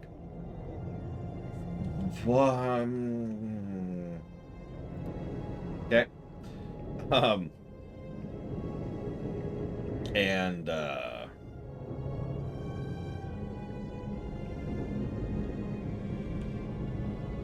I guess the end, I'm just going to stop there. That's this kind of stuff that interests me the most. That being said, proper CC can be interesting, but usually isn't. Because, ultimately, proper CC usually doesn't involve a whole lot of actual gameplay. Unless, like, it has to be maintained a lot, in which case it just tends to be irritating. I don't know, I'd have to think about that. Ideally, of course, a proper support class in this game would actually be able to pick between specs of buff, debuff, and status effect. That is to say, CC, mezzing. Sorry, I should explain that CC refers to crowd control. You know, stuns, roots, sheeps, which is the whirlwind thing in this game, stuff like that, right? Maybe make it so that, like, you do an AoE sweep effect And that gives them all a debuff, which you can then turn that debuff into some other kind of CC. If you want to, if you choose to. Or maybe certain types of debuffs can be turned into specific types of CCs, so you can actually, like, do this to do this, or do this to do this. I don't know. I'd have to chew on that a little bit. The problem is everything I'm suggesting requires a bit of feedback that this game doesn't really have.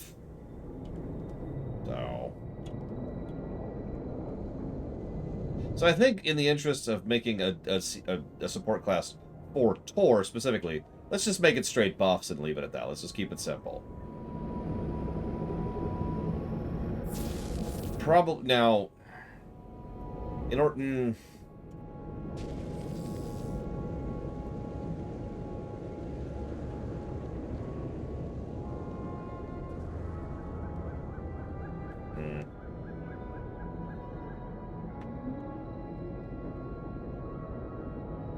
So many cats! Exclamation mark.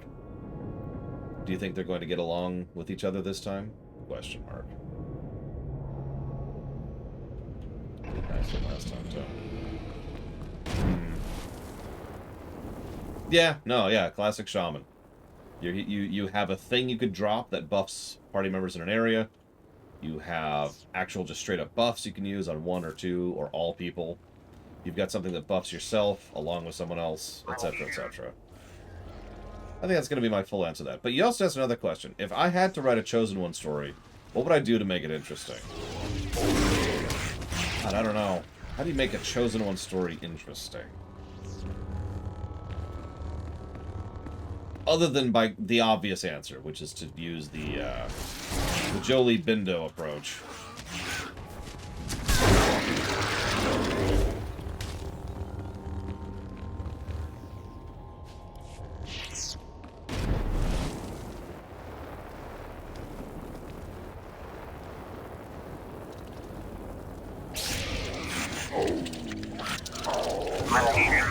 For those of you not aware of what the Jolie Bindo approach is, Jolie Bindo tells a story about a Jedi who has this great, big, grandiose, destined order. There's so much future, potential future. It's amazing.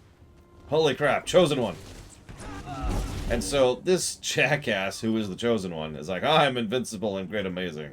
So he gets captured by some big warlord dude. And is like, haha, you'll never beat me. I'm super amazing. The warlord dude kills him. But then, in a show of disdain, they fling him into the engine, which overloads the core, which kills the warlord, which fundamentally changes the politics of the entire sector for years to come. Chosen One! Yeah, the Jedi were like, oh, destiny! Jedi get all excited about destiny. They're weird like that.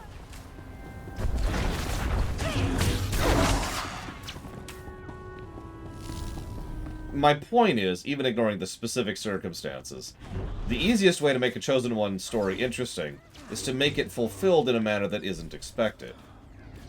He was the Chosen One, after all. Just, you know, didn't go the way he was thinking it would go. Lord Angrel, my interrogation is complete. Transmitting my report to you now. Your efficiency will be noted. Take Dr. Godera to Droman Kaas. I have plans for him. You never mentioned you were working for Angrel. What is this? Explain yourself, Watcher. To ensure mission success, I compromised with the Jedi. She's here for the Doctor. You compromised? With the Jedi vermin who killed my son? Perhaps I should be grateful. You spared me the effort of hunting you down.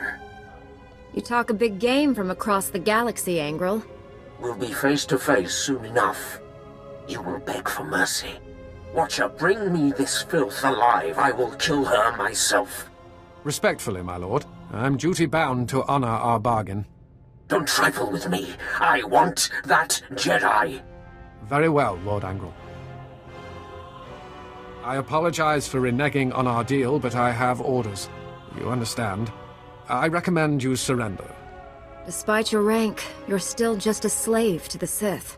Being a good servant does not make one a slave. I'd think a Jedi would understand that. This is not the ending I would have chosen. Like I said, Watcher 1 actually does speak the truth from time to time. He's just also a massive liar. It's an interesting character type, and I rather enjoy it, admittedly. Again, Darth Angral underestimates you. 20 years. I've avoided becoming a casualty of Sith madness. But an order is an order. Consider this a peak of the Agent storyline, by the way, because that theme, the Sith misusing and abusing their subordinates, especially amongst Imperial intelligence, is pretty much the theme of the Agent storyline. Obligations are what shape our lives. We're not so different. For some reason, that's a comfort. Regardless, you are the victor here. How do you wish to proceed?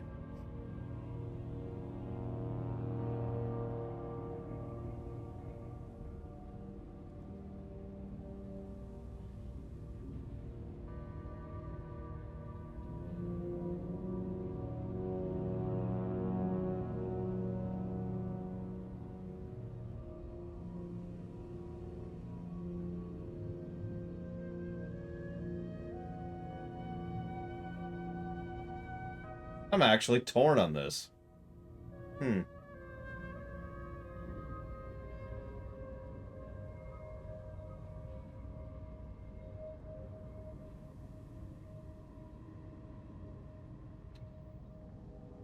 See, screw it. Angral will kill you for failing. You can't return to the Empire. Go. Find a new life in the Republic. You may discover we're not the enemy you think. What? Only a fool would question such a generous offer. I thank you.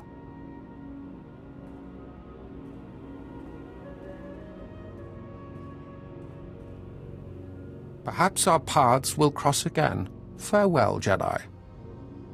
Emmett Terra.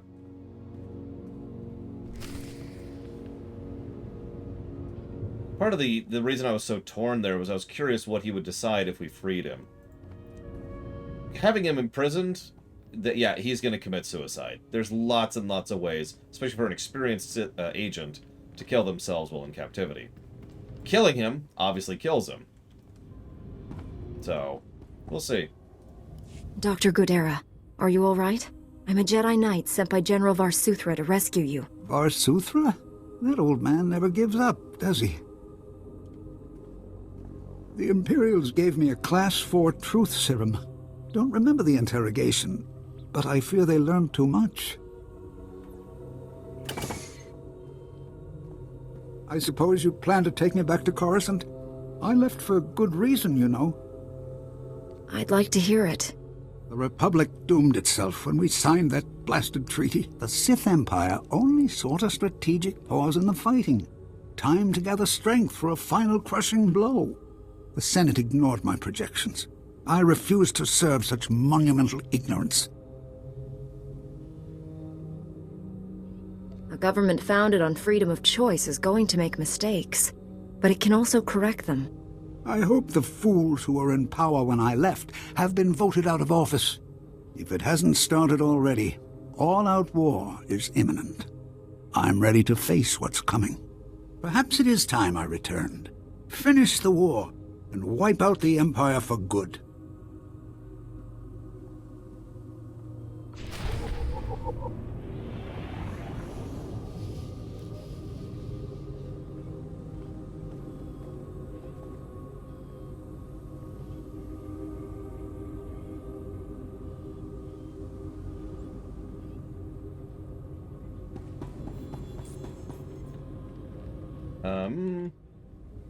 Looks like I want to go... Well, hang on, let's try this. Let's see what happens if we beam to our ship.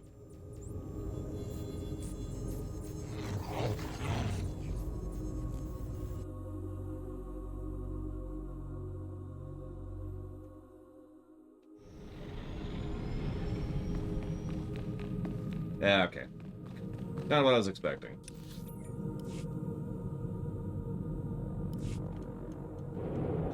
Finally, at long last, we will have peace in our time.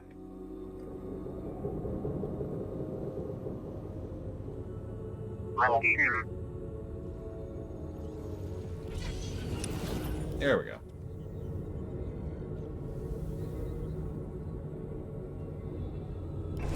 told you, Agent. This Jedi never fails. Jorgen? My team came to assist you. We discovered the outpost was destroyed and assumed the worst. Can you tell us what happened? We have unconfirmed reports the Imperial Spymaster Watcher 1 is on Terrace. The Spymaster was working for Darth Angral. I dealt with Watcher 1, but the Empire knows too much about us. The Empire's spy network will suffer without Watcher 1's guidance. That buys us time. Dr. Godera, you're looking well, all things considered. Ready to come home?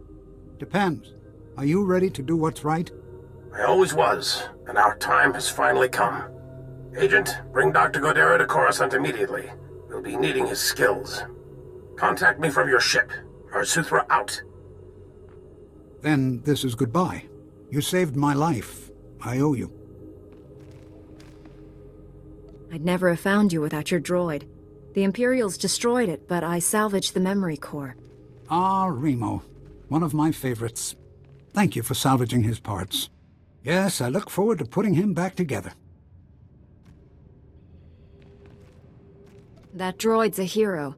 He deserves a second chance. Working on Remo will make the long flight to Coruscant more bearable. Goodbye for now. I'm sure we'll see each other again.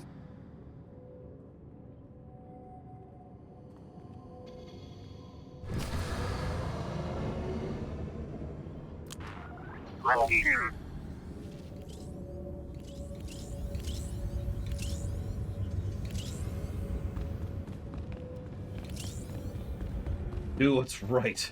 Create superweapons to kill billions of people. And then we can at long last bring order to the galaxy. Yeah, we'll see if we actually see any of these people again. I don't have any memory of that. Let's see here. So I answered that question, answered that question. Like, I'm just going to default on that one. Cashel is not here. Let's see here. Top 3 factions in Red Alert 3. Aren't there only 3 factions in Red Alert 3? Oh, I love it, Flygant. Why don't you eat this very special donut I have just for you? General, Dr. Godera's on his way to you. I can only imagine what the Empire would have done with him if you hadn't been there. I'm also told you saved a Republic settlement from a Sith assassin. Those colonists were lucky you showed up. How did you wind up there, anyway? The Force moves in mysterious ways. Wish I could see things before they happen. We wouldn't be in this mess. The work here may be done, but this isn't over. Oh, I'd kill for a supper weapon. Isn't that just Uber Eats, though, at that point?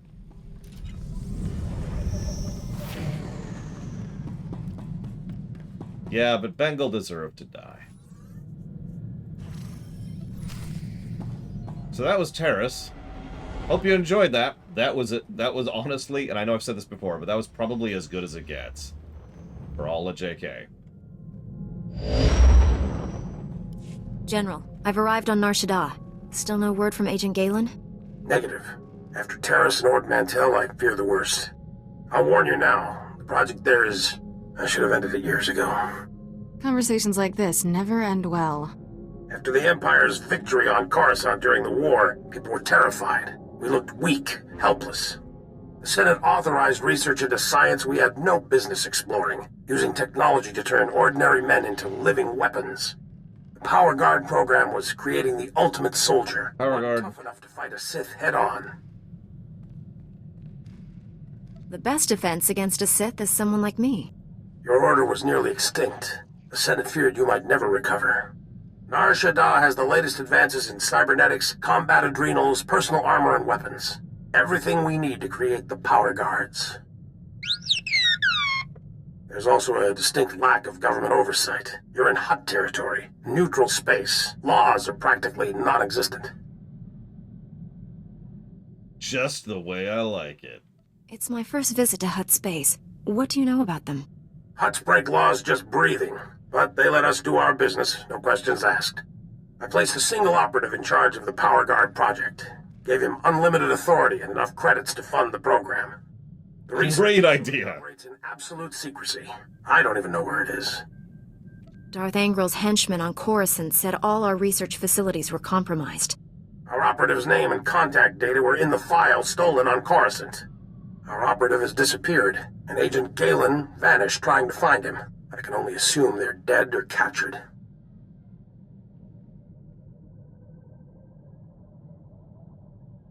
With nothing to go on, how will I find this facility? You won't be hunting alone. I need you to coordinate with the Strategic Information Service branch on Nar Shaddaa. The Bureau Chief's name is Raiken. SIS headquarters is hidden on the promenade. You'll visit a merchant shop and use a secret turbo lift in the back to meet with Raiken. Promenade, shop, secret turbo lift. Got it. I feel like a spy already. Transmitting the location coordinates and turbo lift security code to you. Good luck. Var Suthra, out. As I mentioned back during I think it was actually the Smuggler arc, what really qualifies as a superweapon narratively is how it's used in the narrative, not the fact that it's a big gun. There's lots of big guns, right? I mean, if you want to, we've talked about this before. If you want to qualify a superweapon as a big gun, then a Star Destroyer is a superweapon, which obviously I don't agree with. Let's do this. Wait, this is Nar Shaddaa. Hello, Yamahito Ashia. Welcome to the stream. I'm glad you like the KOTOR lore run. Ironically, that's kind of where we're at now, is we're kind of properly lore running Tor. We never did before. We tried, and we failed. God, we failed. It's actually funny. The first Tor stream we did was an unintentional tutorial. The second Tor stream we did was an intentional tutorial. Oh yeah, a superweapon can be a big gun. I mean, duh, right? Yeah, Liberty Prime would probably be a superweapon. Not just because he's a giant robot, but again, because of how he's used in the narrative.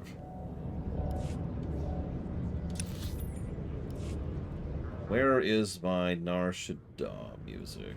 One moment. Boop, boop, boop.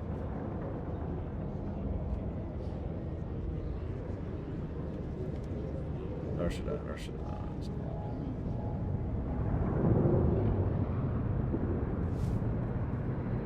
There it is. Welcome. Please select an available travel route. For some reason, I thought we were on Balmorra. I actually pulled up the Balmorra music, so I didn't have it ready. My bad. Liberty Prime is fantastic. Ignoring the obvious meme potential, it's actually a little bit of world building just by sheer virtue of existing.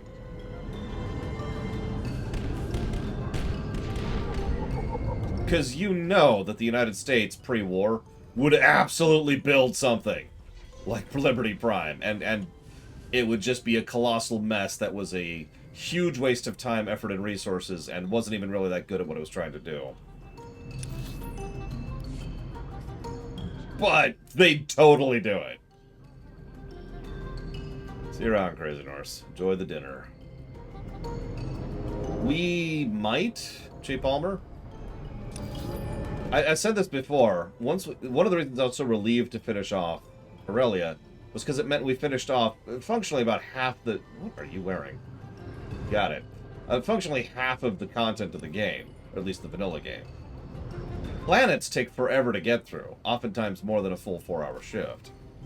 But a class arc takes much less time.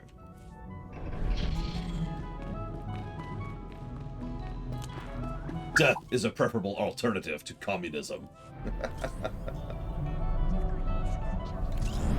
That's a good question, Mega Skullmon Spockmon, but based on how they use it in Fallout 4, I would lean towards no. Which is funny, because practically speaking, that just gives them a huge edge. Or at least it should. That's the second field agent who's missed a check-in. Our network's under attack. We don't know that. We know Agent Galen was captured. He's telling the enemy where to hit us. If it makes you feel better, transmit alert level Omega to all field agents. See how many respond. The Jedi who eliminated Watcher 1. Glad to meet you. I'm Bureau Chief Raiken. Wish I had better news to report. We're fumbling in the dark right now.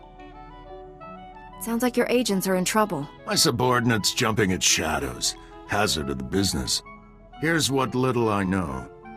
Agent Galen came here to secure a top-secret operation. Something hidden even from us. Galen disappeared in the Nikto sector while pursuing a contact. Fortunately, he left a trail we can follow. It's a start. How do I pick up this trail? Galen left coded progress reports at SIS dead drops all over the Nikto sector. Unfortunately, that whole area's gone hostile. Had to pull my agents out. You want those reports? You'll have to go in alone. Oh, I need to bring out Kira. I sent the Omega alert. Only half our field agents responded. I'm telling you we're compromised. We need to move this headquarters before it's too late. You're not going anywhere. Dark side option. Darth Angral is clearly targeting the SIS. Time to move. We'll wipe the computers and leave Nar Shaddaa. Evacuating this facility is out of the question. We're safe here, and we have a mission to complete. I've marked the locations of Agent Galen's dead drops. Download his messages to your holo and contact me. I'll decode them. Let's get some answers. Good luck. Hang on.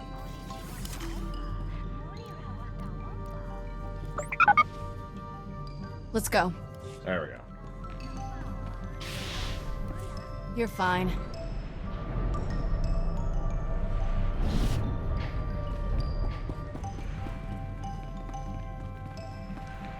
Yeah, I could just picture Liberty Prime sprinting down the Death Star trench, then lobbing a nuke like a football into the, you know, the hatch, or the thingy. Oh my god. Hi, Andrew.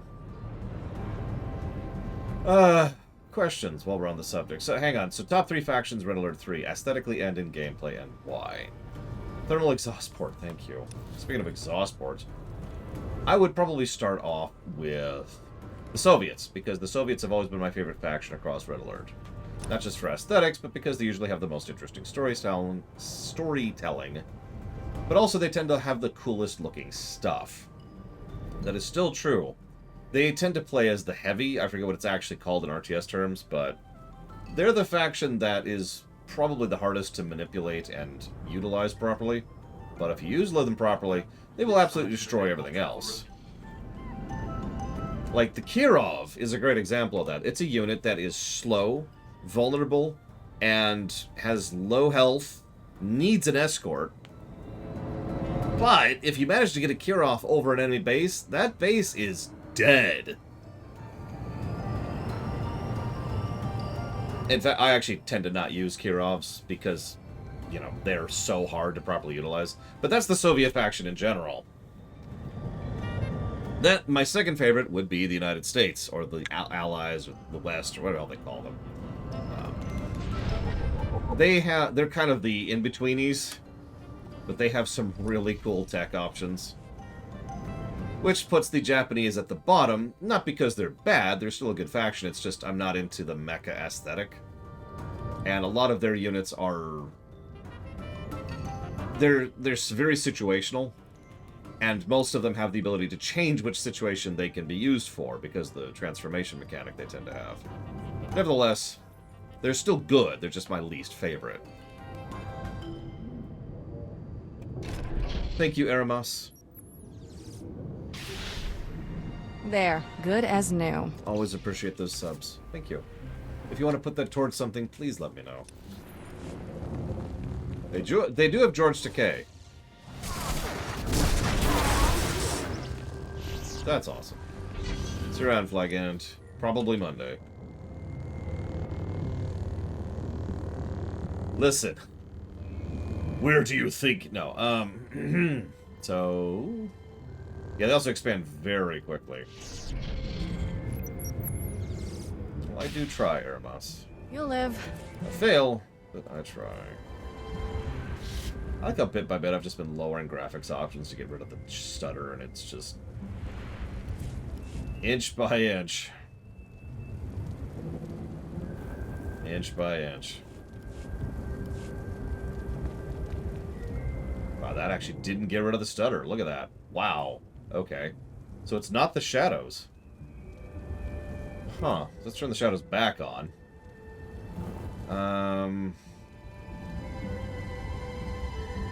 Real mist, you got it. Let me write that down really quick. Done.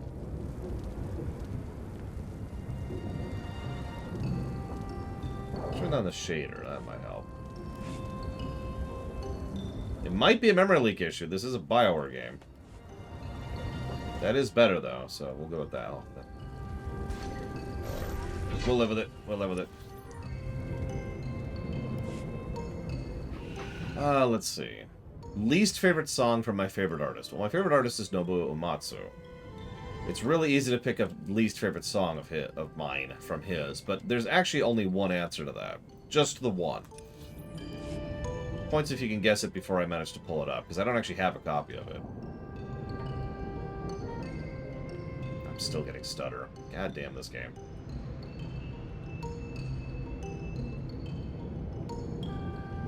I know, I know. Tor is not exactly a very optimized game.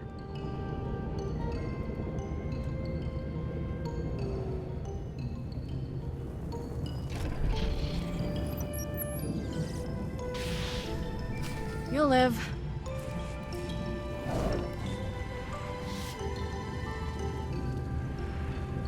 Chief Riken, I've downloaded all of Agent Galen's coded messages. Transmitting a decryption signal to your holo. Scrambling? Times and locations, standard tracking details. And one priority holo. Playing that back now. Found our lead operative. Dead. He'd been tortured. The power guard data files are missing. No clues to the main facility's location, but there was evidence of a recruitment center here. The project was using refugees as test subjects. The recruitment center's my best shot at finding the main facility. I'm going in. Leaving the site's coordinates just in case. Galen out. Took guts going in there alone. Not sure what's worse. The enemy stealing our weapons project, or us experimenting on refugees. I'm shocked General Varsuthra permitted illegal testing. With all the layers of secrecy, he probably didn't know. Agent Galen, or whoever got him, holds the key to recovering the Power Guard project. The trail ends at that recruitment center.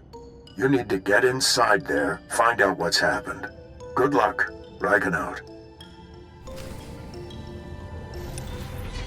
Sure. But no, unfortunately, it's actually not esoteric or obtuse at all. It is the very obvious answer. Let me pause the goblin music for a second, so you can really appreciate the glory that is this song.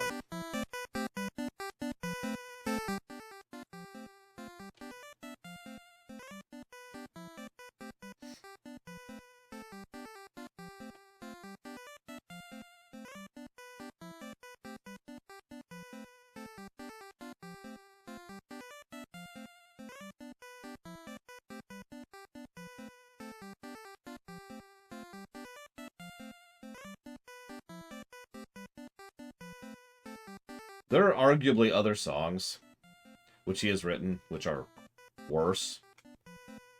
But pound for pound, this song turbo sucks. So that's why this one wins the slot.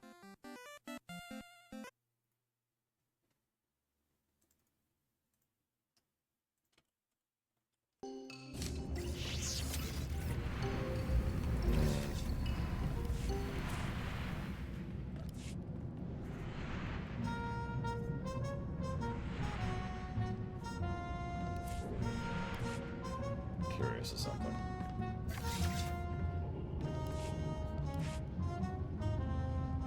About 6 Zeiss, I want to say, off the top of my head.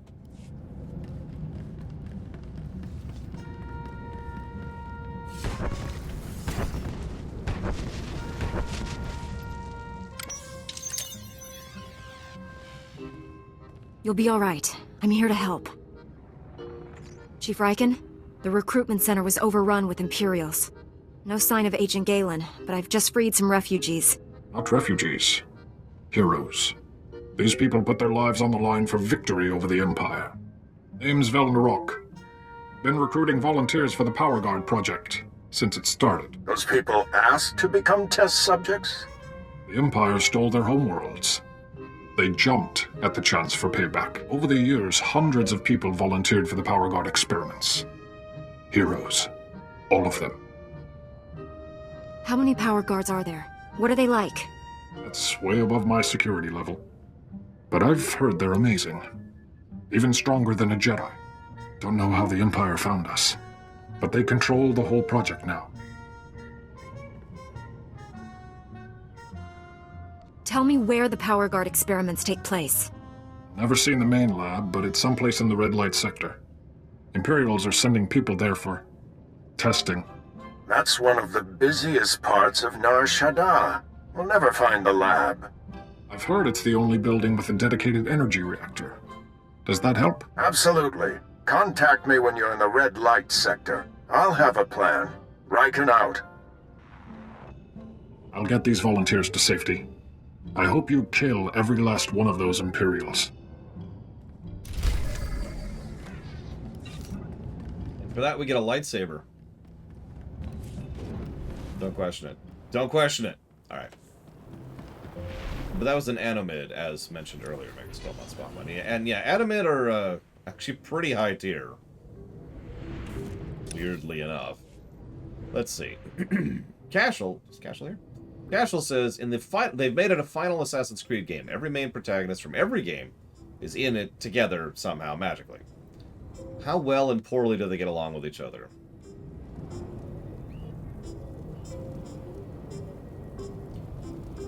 I have a feeling that the quote-unquote main assassins, Altair, Ezio, and Wei, would actually probably get along with each other pretty well, because we're talking at the end of their story arcs, so, you know, them as fleshed out as they're ever going to get. I think there'd be a couple of exceptions, because Arno is there. I don't mean to keep coming down harshly on Arno, but, you know, I also have a feeling the twins would get into a big argument with some of them, but not all of them. I also have a very strong feeling, and I hate to keep putting him on this pedestal, but Ezio would probably be the one trying to act as peacekeeper amongst the various main characters. I mean, it's kind of his shtick, right?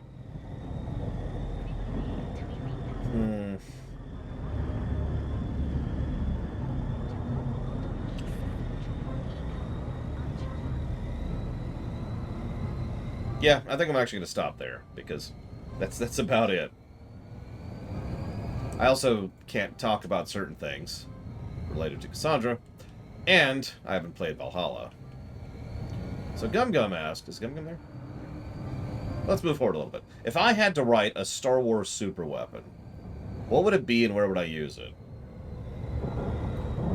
It's a really, really good sandwich. And anyone who eats it is so enraptured by this sandwich that it's just, it overwhelms them. Like, they could be watching their loved ones dying in front of them, and they would just be like, God, this is such a good sandwich.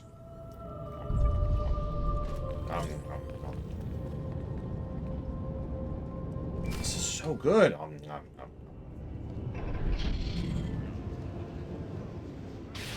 I'm in the red light sector. You have a plan for finding that main lab? If the Power Guard facility has a dedicated reactor, it's immune to energy fluctuations affecting the power grid. My team is monitoring energy readings in that sector. All you have to do is cause some fluctuations. Applying a lightsaber to the right power conduits ought to do the trick. I solve a lot of problems with my weapon. I wish I had one every time a stack of data pads lands on my desk. Sending coordinates to key power conduits. Hit them all, and we'll get a fix on that Power Guard main lab. And be careful. The red light sector may look civilized, but it's nothing of the sort. Riken out. Okay. I just noticed that we're already through the Goblin playlist. Wow, we have... That does not last long, does it? We'll switch over here.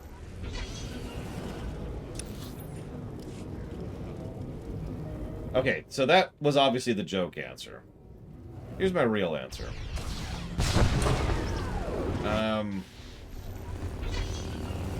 Imagine a super weapon that allows you to recycle matter and punch it back out basically as whatever. Yes, I'm basically describing a replicator. You could literally just shovel dirt into this thing and it would be able to punch out iron or steel or blaster parts or whatever. And yes, I know I'm kind of describing the World Devastators, but at a much higher level. The Starforge has several caveats. First of all, it requires the matter of a star, and second of all, it's horrifically dark side. Yeah, what I'm describing is just a good old-fashioned nanolathe.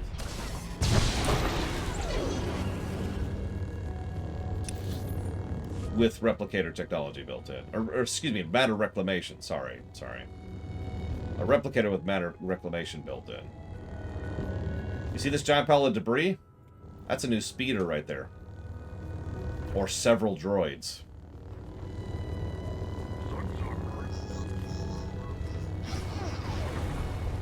And you know we could just make a whole droid army with something like that. Never mind fleets. Factories. Homes. There. Good as new. Now, the second part of the question is, where would I deploy it? That's a good question. I suppose it would depend at which point in the timeline we're at, which I don't know.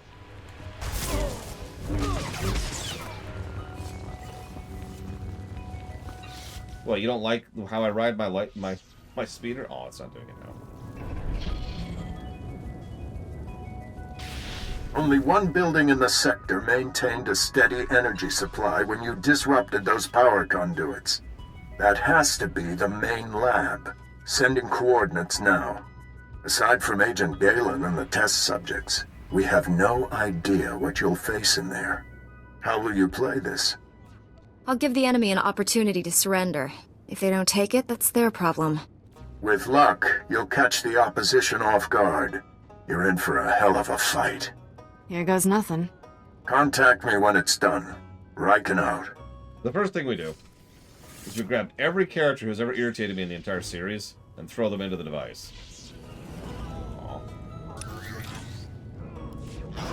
So we grab Jar Jar by his ears, swing him around for a second, and then throw him in. He's like, ah, Misa! And out comes something useful.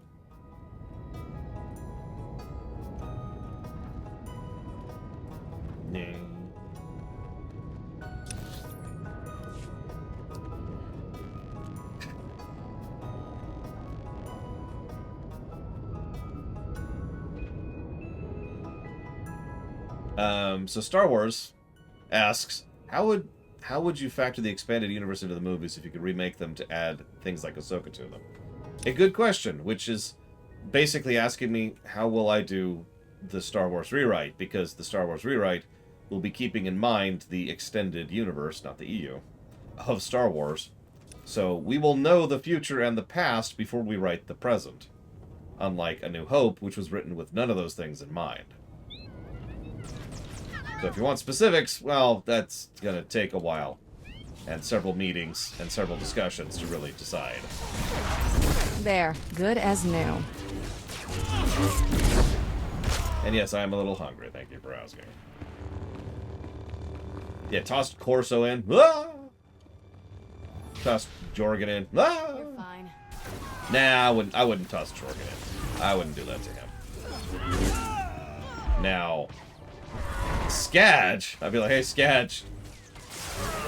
And I wouldn't toss Skadge in. I'd toss something he wants in there, like a chunk of credits or like a big chunk of steak or whatever, like, whoosh, and he'd be like, oh, and he'd leap in of his own accord.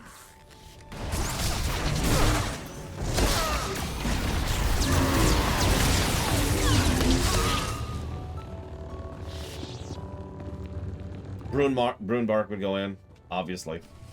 We've been waiting for you, Jedi. Hi. Darth Angral told me you defeated Watcher 1 and Inquisitor Farav. Impressive.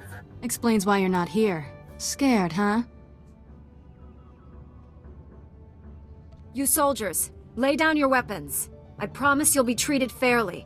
More than you deserve.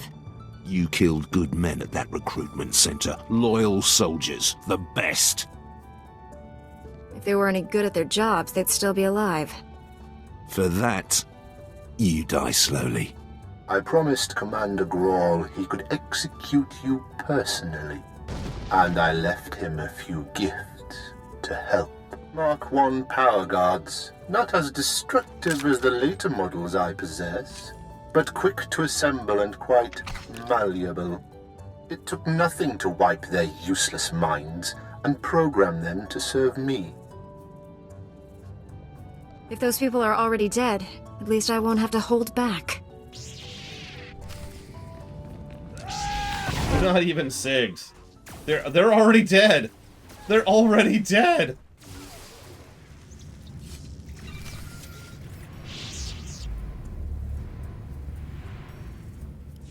We're too late, Riken. Darth Angril's apprentice raided the lab. There's nothing left here. I found an encrypted data pad on an Imperial officer. It looks important. It may have information on where the enemies moved to. Bring the data pad back to headquarters. My slicers will crack the decryption. We'll have to move fast to stop the enemy. Hurry. So, speaking of what's about to happen, J. Palmer asks, is it just me or is the SIS presented as idiots and or incompetent for the most part on the Republic side, and reasonably competent on the Imperial side? Yes. Abso-friggin-lutely. Am I going up here? God, I don't remember where I'm going. We'll go here. We'll figure it out. We'll figure it out. Damashi asks, do you prefer Sorcerer or Warlock in 5e? In gameplay and in lore. So, I've never played either in gameplay, so this is the wrong place to be. Cool. Very cool. Where am I actually going, game? Are currently open for business. I know, right, Zeiss? You'll live. Lore-wise, though, I find Warlocks more interesting. I have... my monk keeps living. It's weird. The whole you directly draw your power from a specific patron, which affects and changes the nature of your power, is a cool idea. Something that's been done to death by a billion things before, but still cool. By contrast, Sorcerer is just, I was born into this.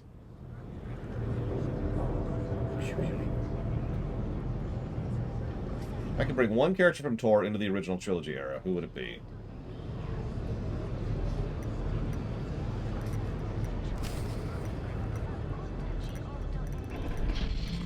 Oh no, SIS is incompetent! Lore shock! Oh, we're at Mark II power guards. They've risen their level to SIG. Still dead. But, you know. It took a second.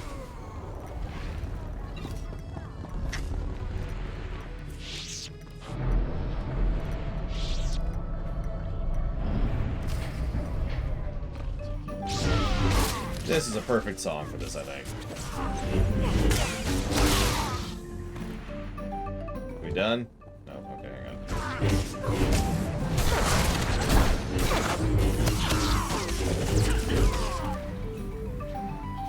I don't think Jolie qualifies as Tor era. I warned him. I told Raiken this base was compromised. The Chief's dead. They're all dead. What were those things? They're like what I fought at the main lab, but more powerful. You kept us out of the loop, hid the power guard facility, never told us about these weapons. We stayed, supported your mission when we should have evacuated. These deaths are on you. You're an idiot. I actually said to evacuate, if you were remembering. If you paid attention, I did actually say that. I agreed with you about evacuating. Your superior overruled us. He was incompetent. I should have been in charge months ago. With Raiken dead, I'm acting bureau chief. This operation's over. Agent Diaz, we're leaving now. Sorry, friend, but you're on your own. Chief Riken promised to unlock these Imperial files. Then take it up with him. His body's over there. Wait a minute, this Jedi is the only person who can stop those things. I gave you an order, Agent. And I lost my hearing during the fight. Give me the data pad. I'll do my best. Decryption complete. The enemy took everything from the power guard lab to a fallback position. I recognize these coordinates. An Imperial-controlled factory on the industrial level.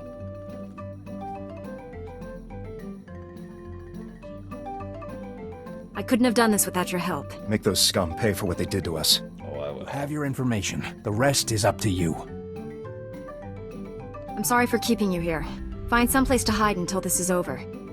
Sir, I recommend we inform General Varsuthra. We need immediate reinforcements. Mark the enemy's fallback position. Good luck down there. Let's go, Agent Diaz.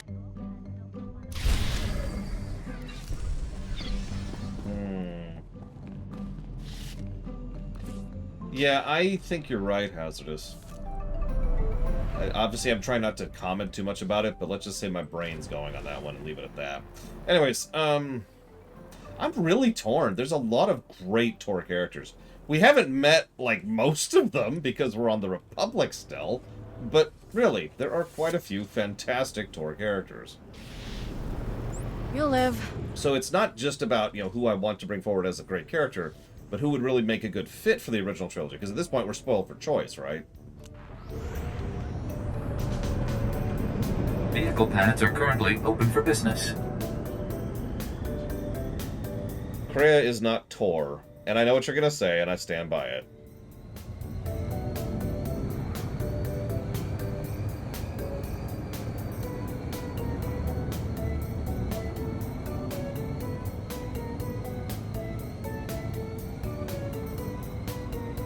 You know, the more I think about it, the more I think okay, so this is the cheating answer. We'll go with the cheating answer first, then we'll go with the less cheating answer. The cheating answer is my canon agent.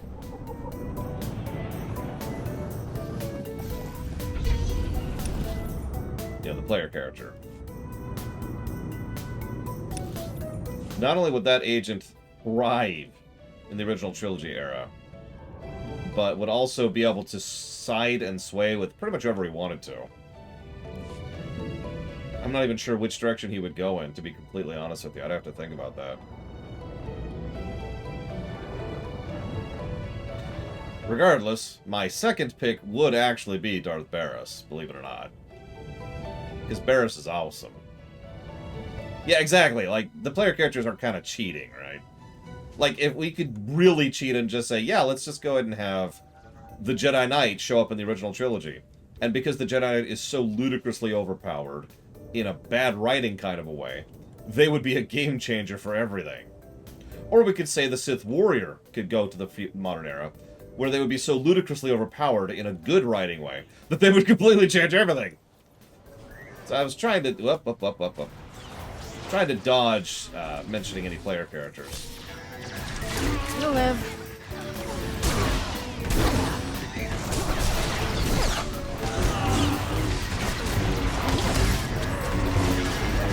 This is pain.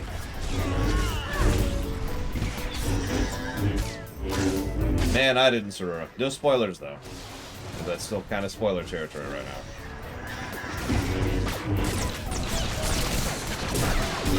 What's funny is I should have called it, in hindsight. But I didn't, because I'm stupid. Are you a healer right now?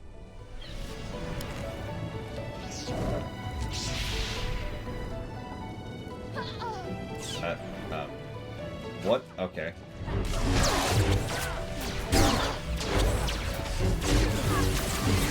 Yeah, the agent is very likely could have actually gotten the Death Star's plans, and more importantly, actually done something with them before, you know, Alderaan got... I remember that, Sarura. Oh, the oh, well, okay. Also true. That's still true. But yeah, I think Barris is probably one of my top picks, despite everything. A flawed and paranoid man who is nevertheless incredibly smart, pragmatic, and more than willing to move through in order to survive. Barris would probably be smart enough to side with the Rebel Alliance. Think about it that way.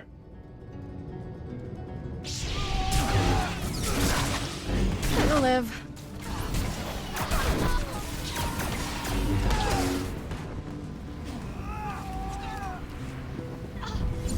I mean, think about it from the EU perspective. You can't tell me Barris wouldn't side with the Rebel Alliance specifically to have a role of prominence in the New Republic. Probably as their spy master. I honestly don't know.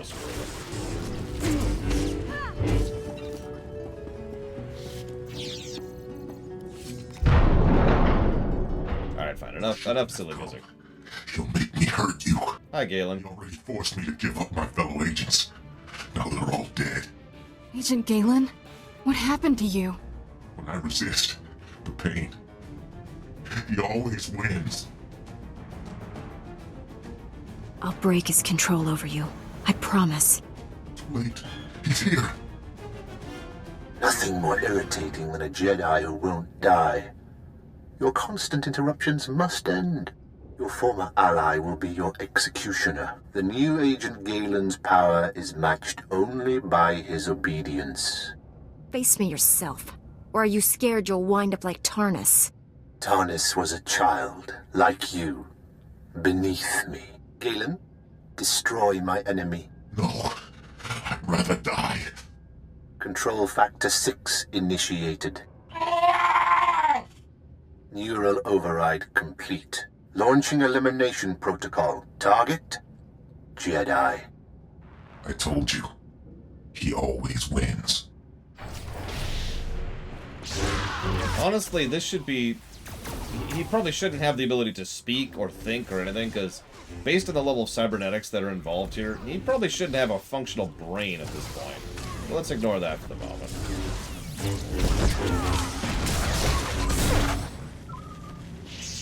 Stop! I'm in control. All that damage you did finally spread to the neural overrides. Only temporary, though. I can already feel my systems repairing themselves. Tell me how to free you from the Sith's control. Can't remove the machines without killing me. But I don't matter anymore. The Sith Lord, Lord Sadek, has the Republic's Mark III power guards, cybernetically enhanced soldiers armed with advanced weapons. Sadek plans to build hundreds more, all controlled by him, an army to conquer Nar Shaddaa. I doubt the locals will lay down without a fight. The Hutts are cowards. In the end, they'll surrender to save their fat hides. Sadek's building his army in Shadowtown, an Imperial-controlled sector. Nastiest people on Nar Shaddaa. And that's saying a lot. I'll give you the coordinates. Ah! Neural overrides restarting. There's nothing else to do. Kill me. You're absolutely certain this is the only way? I can't. Won't live like this. Not even human anymore. Hold on, Galen. We need to face Sadek together. We're the only people who can bring him to justice for what he's done. Are you with me? Don't know how long I can resist his commands, but I'll try. Safer if we don't travel together, just in case. I'll meet you inside Sadek's base in Shadowtown. Hurry. We don't have much time. Poor Agent Galen. We grew to know him so much in that one cutscene we had back in Coruscant. You kind of get my point here, by the way. You'll notice how the rushing to the good stuff mentality continues to be a thing here. Let's see. Sith Warrior at the end of their class story versus Darth Vader just before his fight with Obi-Wan and Mustafar in Episode 3. Who would win? Sith freaking Warrior would crush him. Look, Vader's a boss, okay? Especially in the AU. And I've always considered Vader to be very high tier. You know, Juggernaut, right? But I would still put the Sith Warrior before that. Especially since the Sith Warrior is literally the personification of that exact same class fantasy, the Juggernaut.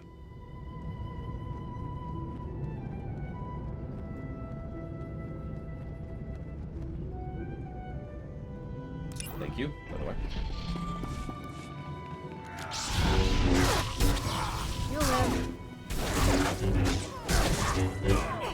I'm gonna go with no, Zeiss.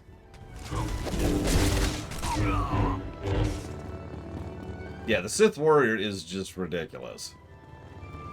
And that's kind of the point.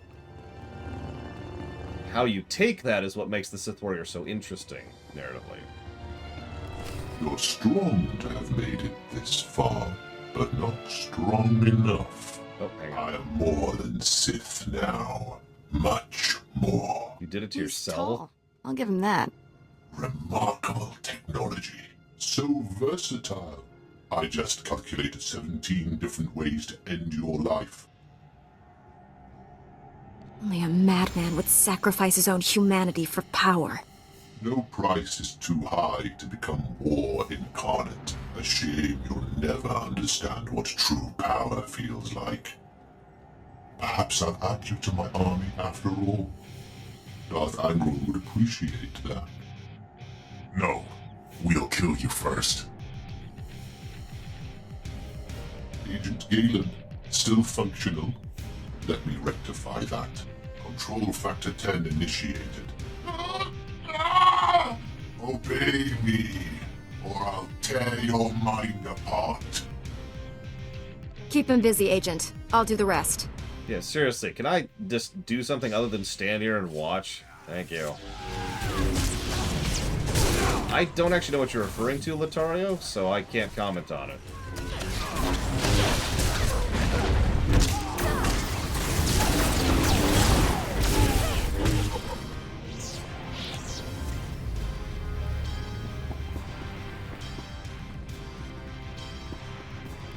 Don't look so surprised. It's our job to follow people. Agent Diaz planted a tracker on you back at headquarters. Standard operating procedure. No offense intended. Would have been here sooner, but getting into Imperial territory without a lightsaber is complicated. Glad I don't have to hold this base by myself. We won't be staying long. This is Black Star Squad, a special operations team. General Varsuthra pulled in a favor with General Garza. Got him here quick. We're demolishing this location. Make sure the enemy can't recover anything useful. Good. I'll stay and die with this place. Galen? You've changed. I'm dangerous. I should be destroyed. Inside, you're the same man you've always been. A hero. The SIS looks after its own, Galen. We'll help you. Just get me out of here. Lieutenant, prep this man for extraction. Sir, I've located the Power Guard files, including notes on how the Sith controlled them. Orders? Nuke that crap. That technology is too horrible to exist. Erase the data. I disagree, but I'm ready to be done with this. Go ahead, Agent Diaz. You should check in with General Varsuthra. We'll be right behind you. Just need to plant the incendiary charges. It was interesting working with you. Good luck. Oh, I know Sarura. I've actually played Sith Warrior more than anything else, so I'm actually pretty familiar with it, even by memory. And that was Nar Shaddaa. That was, there? I will admit, however, versus questions don't really interest me all that much. For obvious reasons.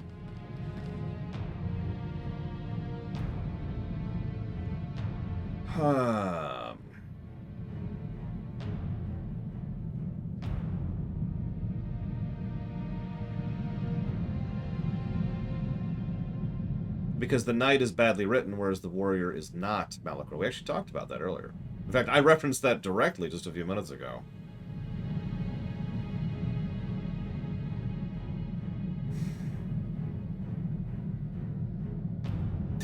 Oh, okay. Gotcha.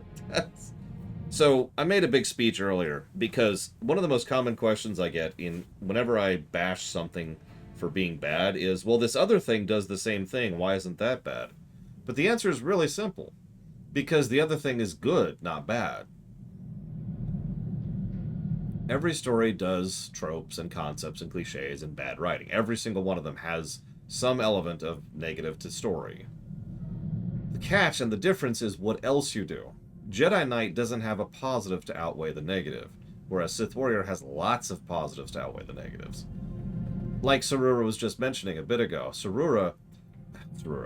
Warrior, who is now Sarura apparently, is not just written well, but animated well, storyboarded well. They use a lot to tell the story of the Sith Warrior. The Jedi Knight, even if we ignored the writing problems, of which there are many, doesn't really do anything with the character in order to emphasize the character. And I know you could say, but Lord, we're only on the second planet. Or fourth, technically. But even if you pay attention to Sith Warrior, by the time you finish Nar Shaddaa, you have a pretty good feeling for what kind of character the Sith Warrior actually is. Again, even if you ignore the dialogue, which is of course a little bit determinative, and just look at how they're animated. How they present the cutscenes, how they are showcased. That's true all the way back on Korriban, never mind 4 planets in. Does that help, Malachor? I will admit, I don't think I'm going to give a negative to Nar Shaddaa. And the overall score right now is not great, but not as bad as I was expecting. I'm going to be amused if Trooper really does end up being the worst.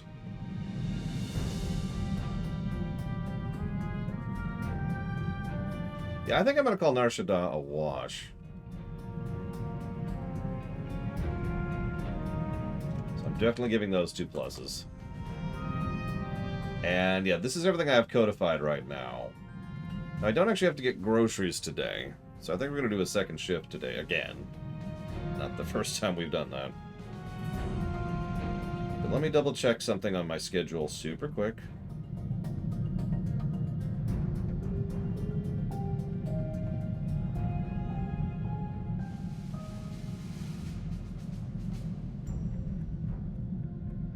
Okay, cool.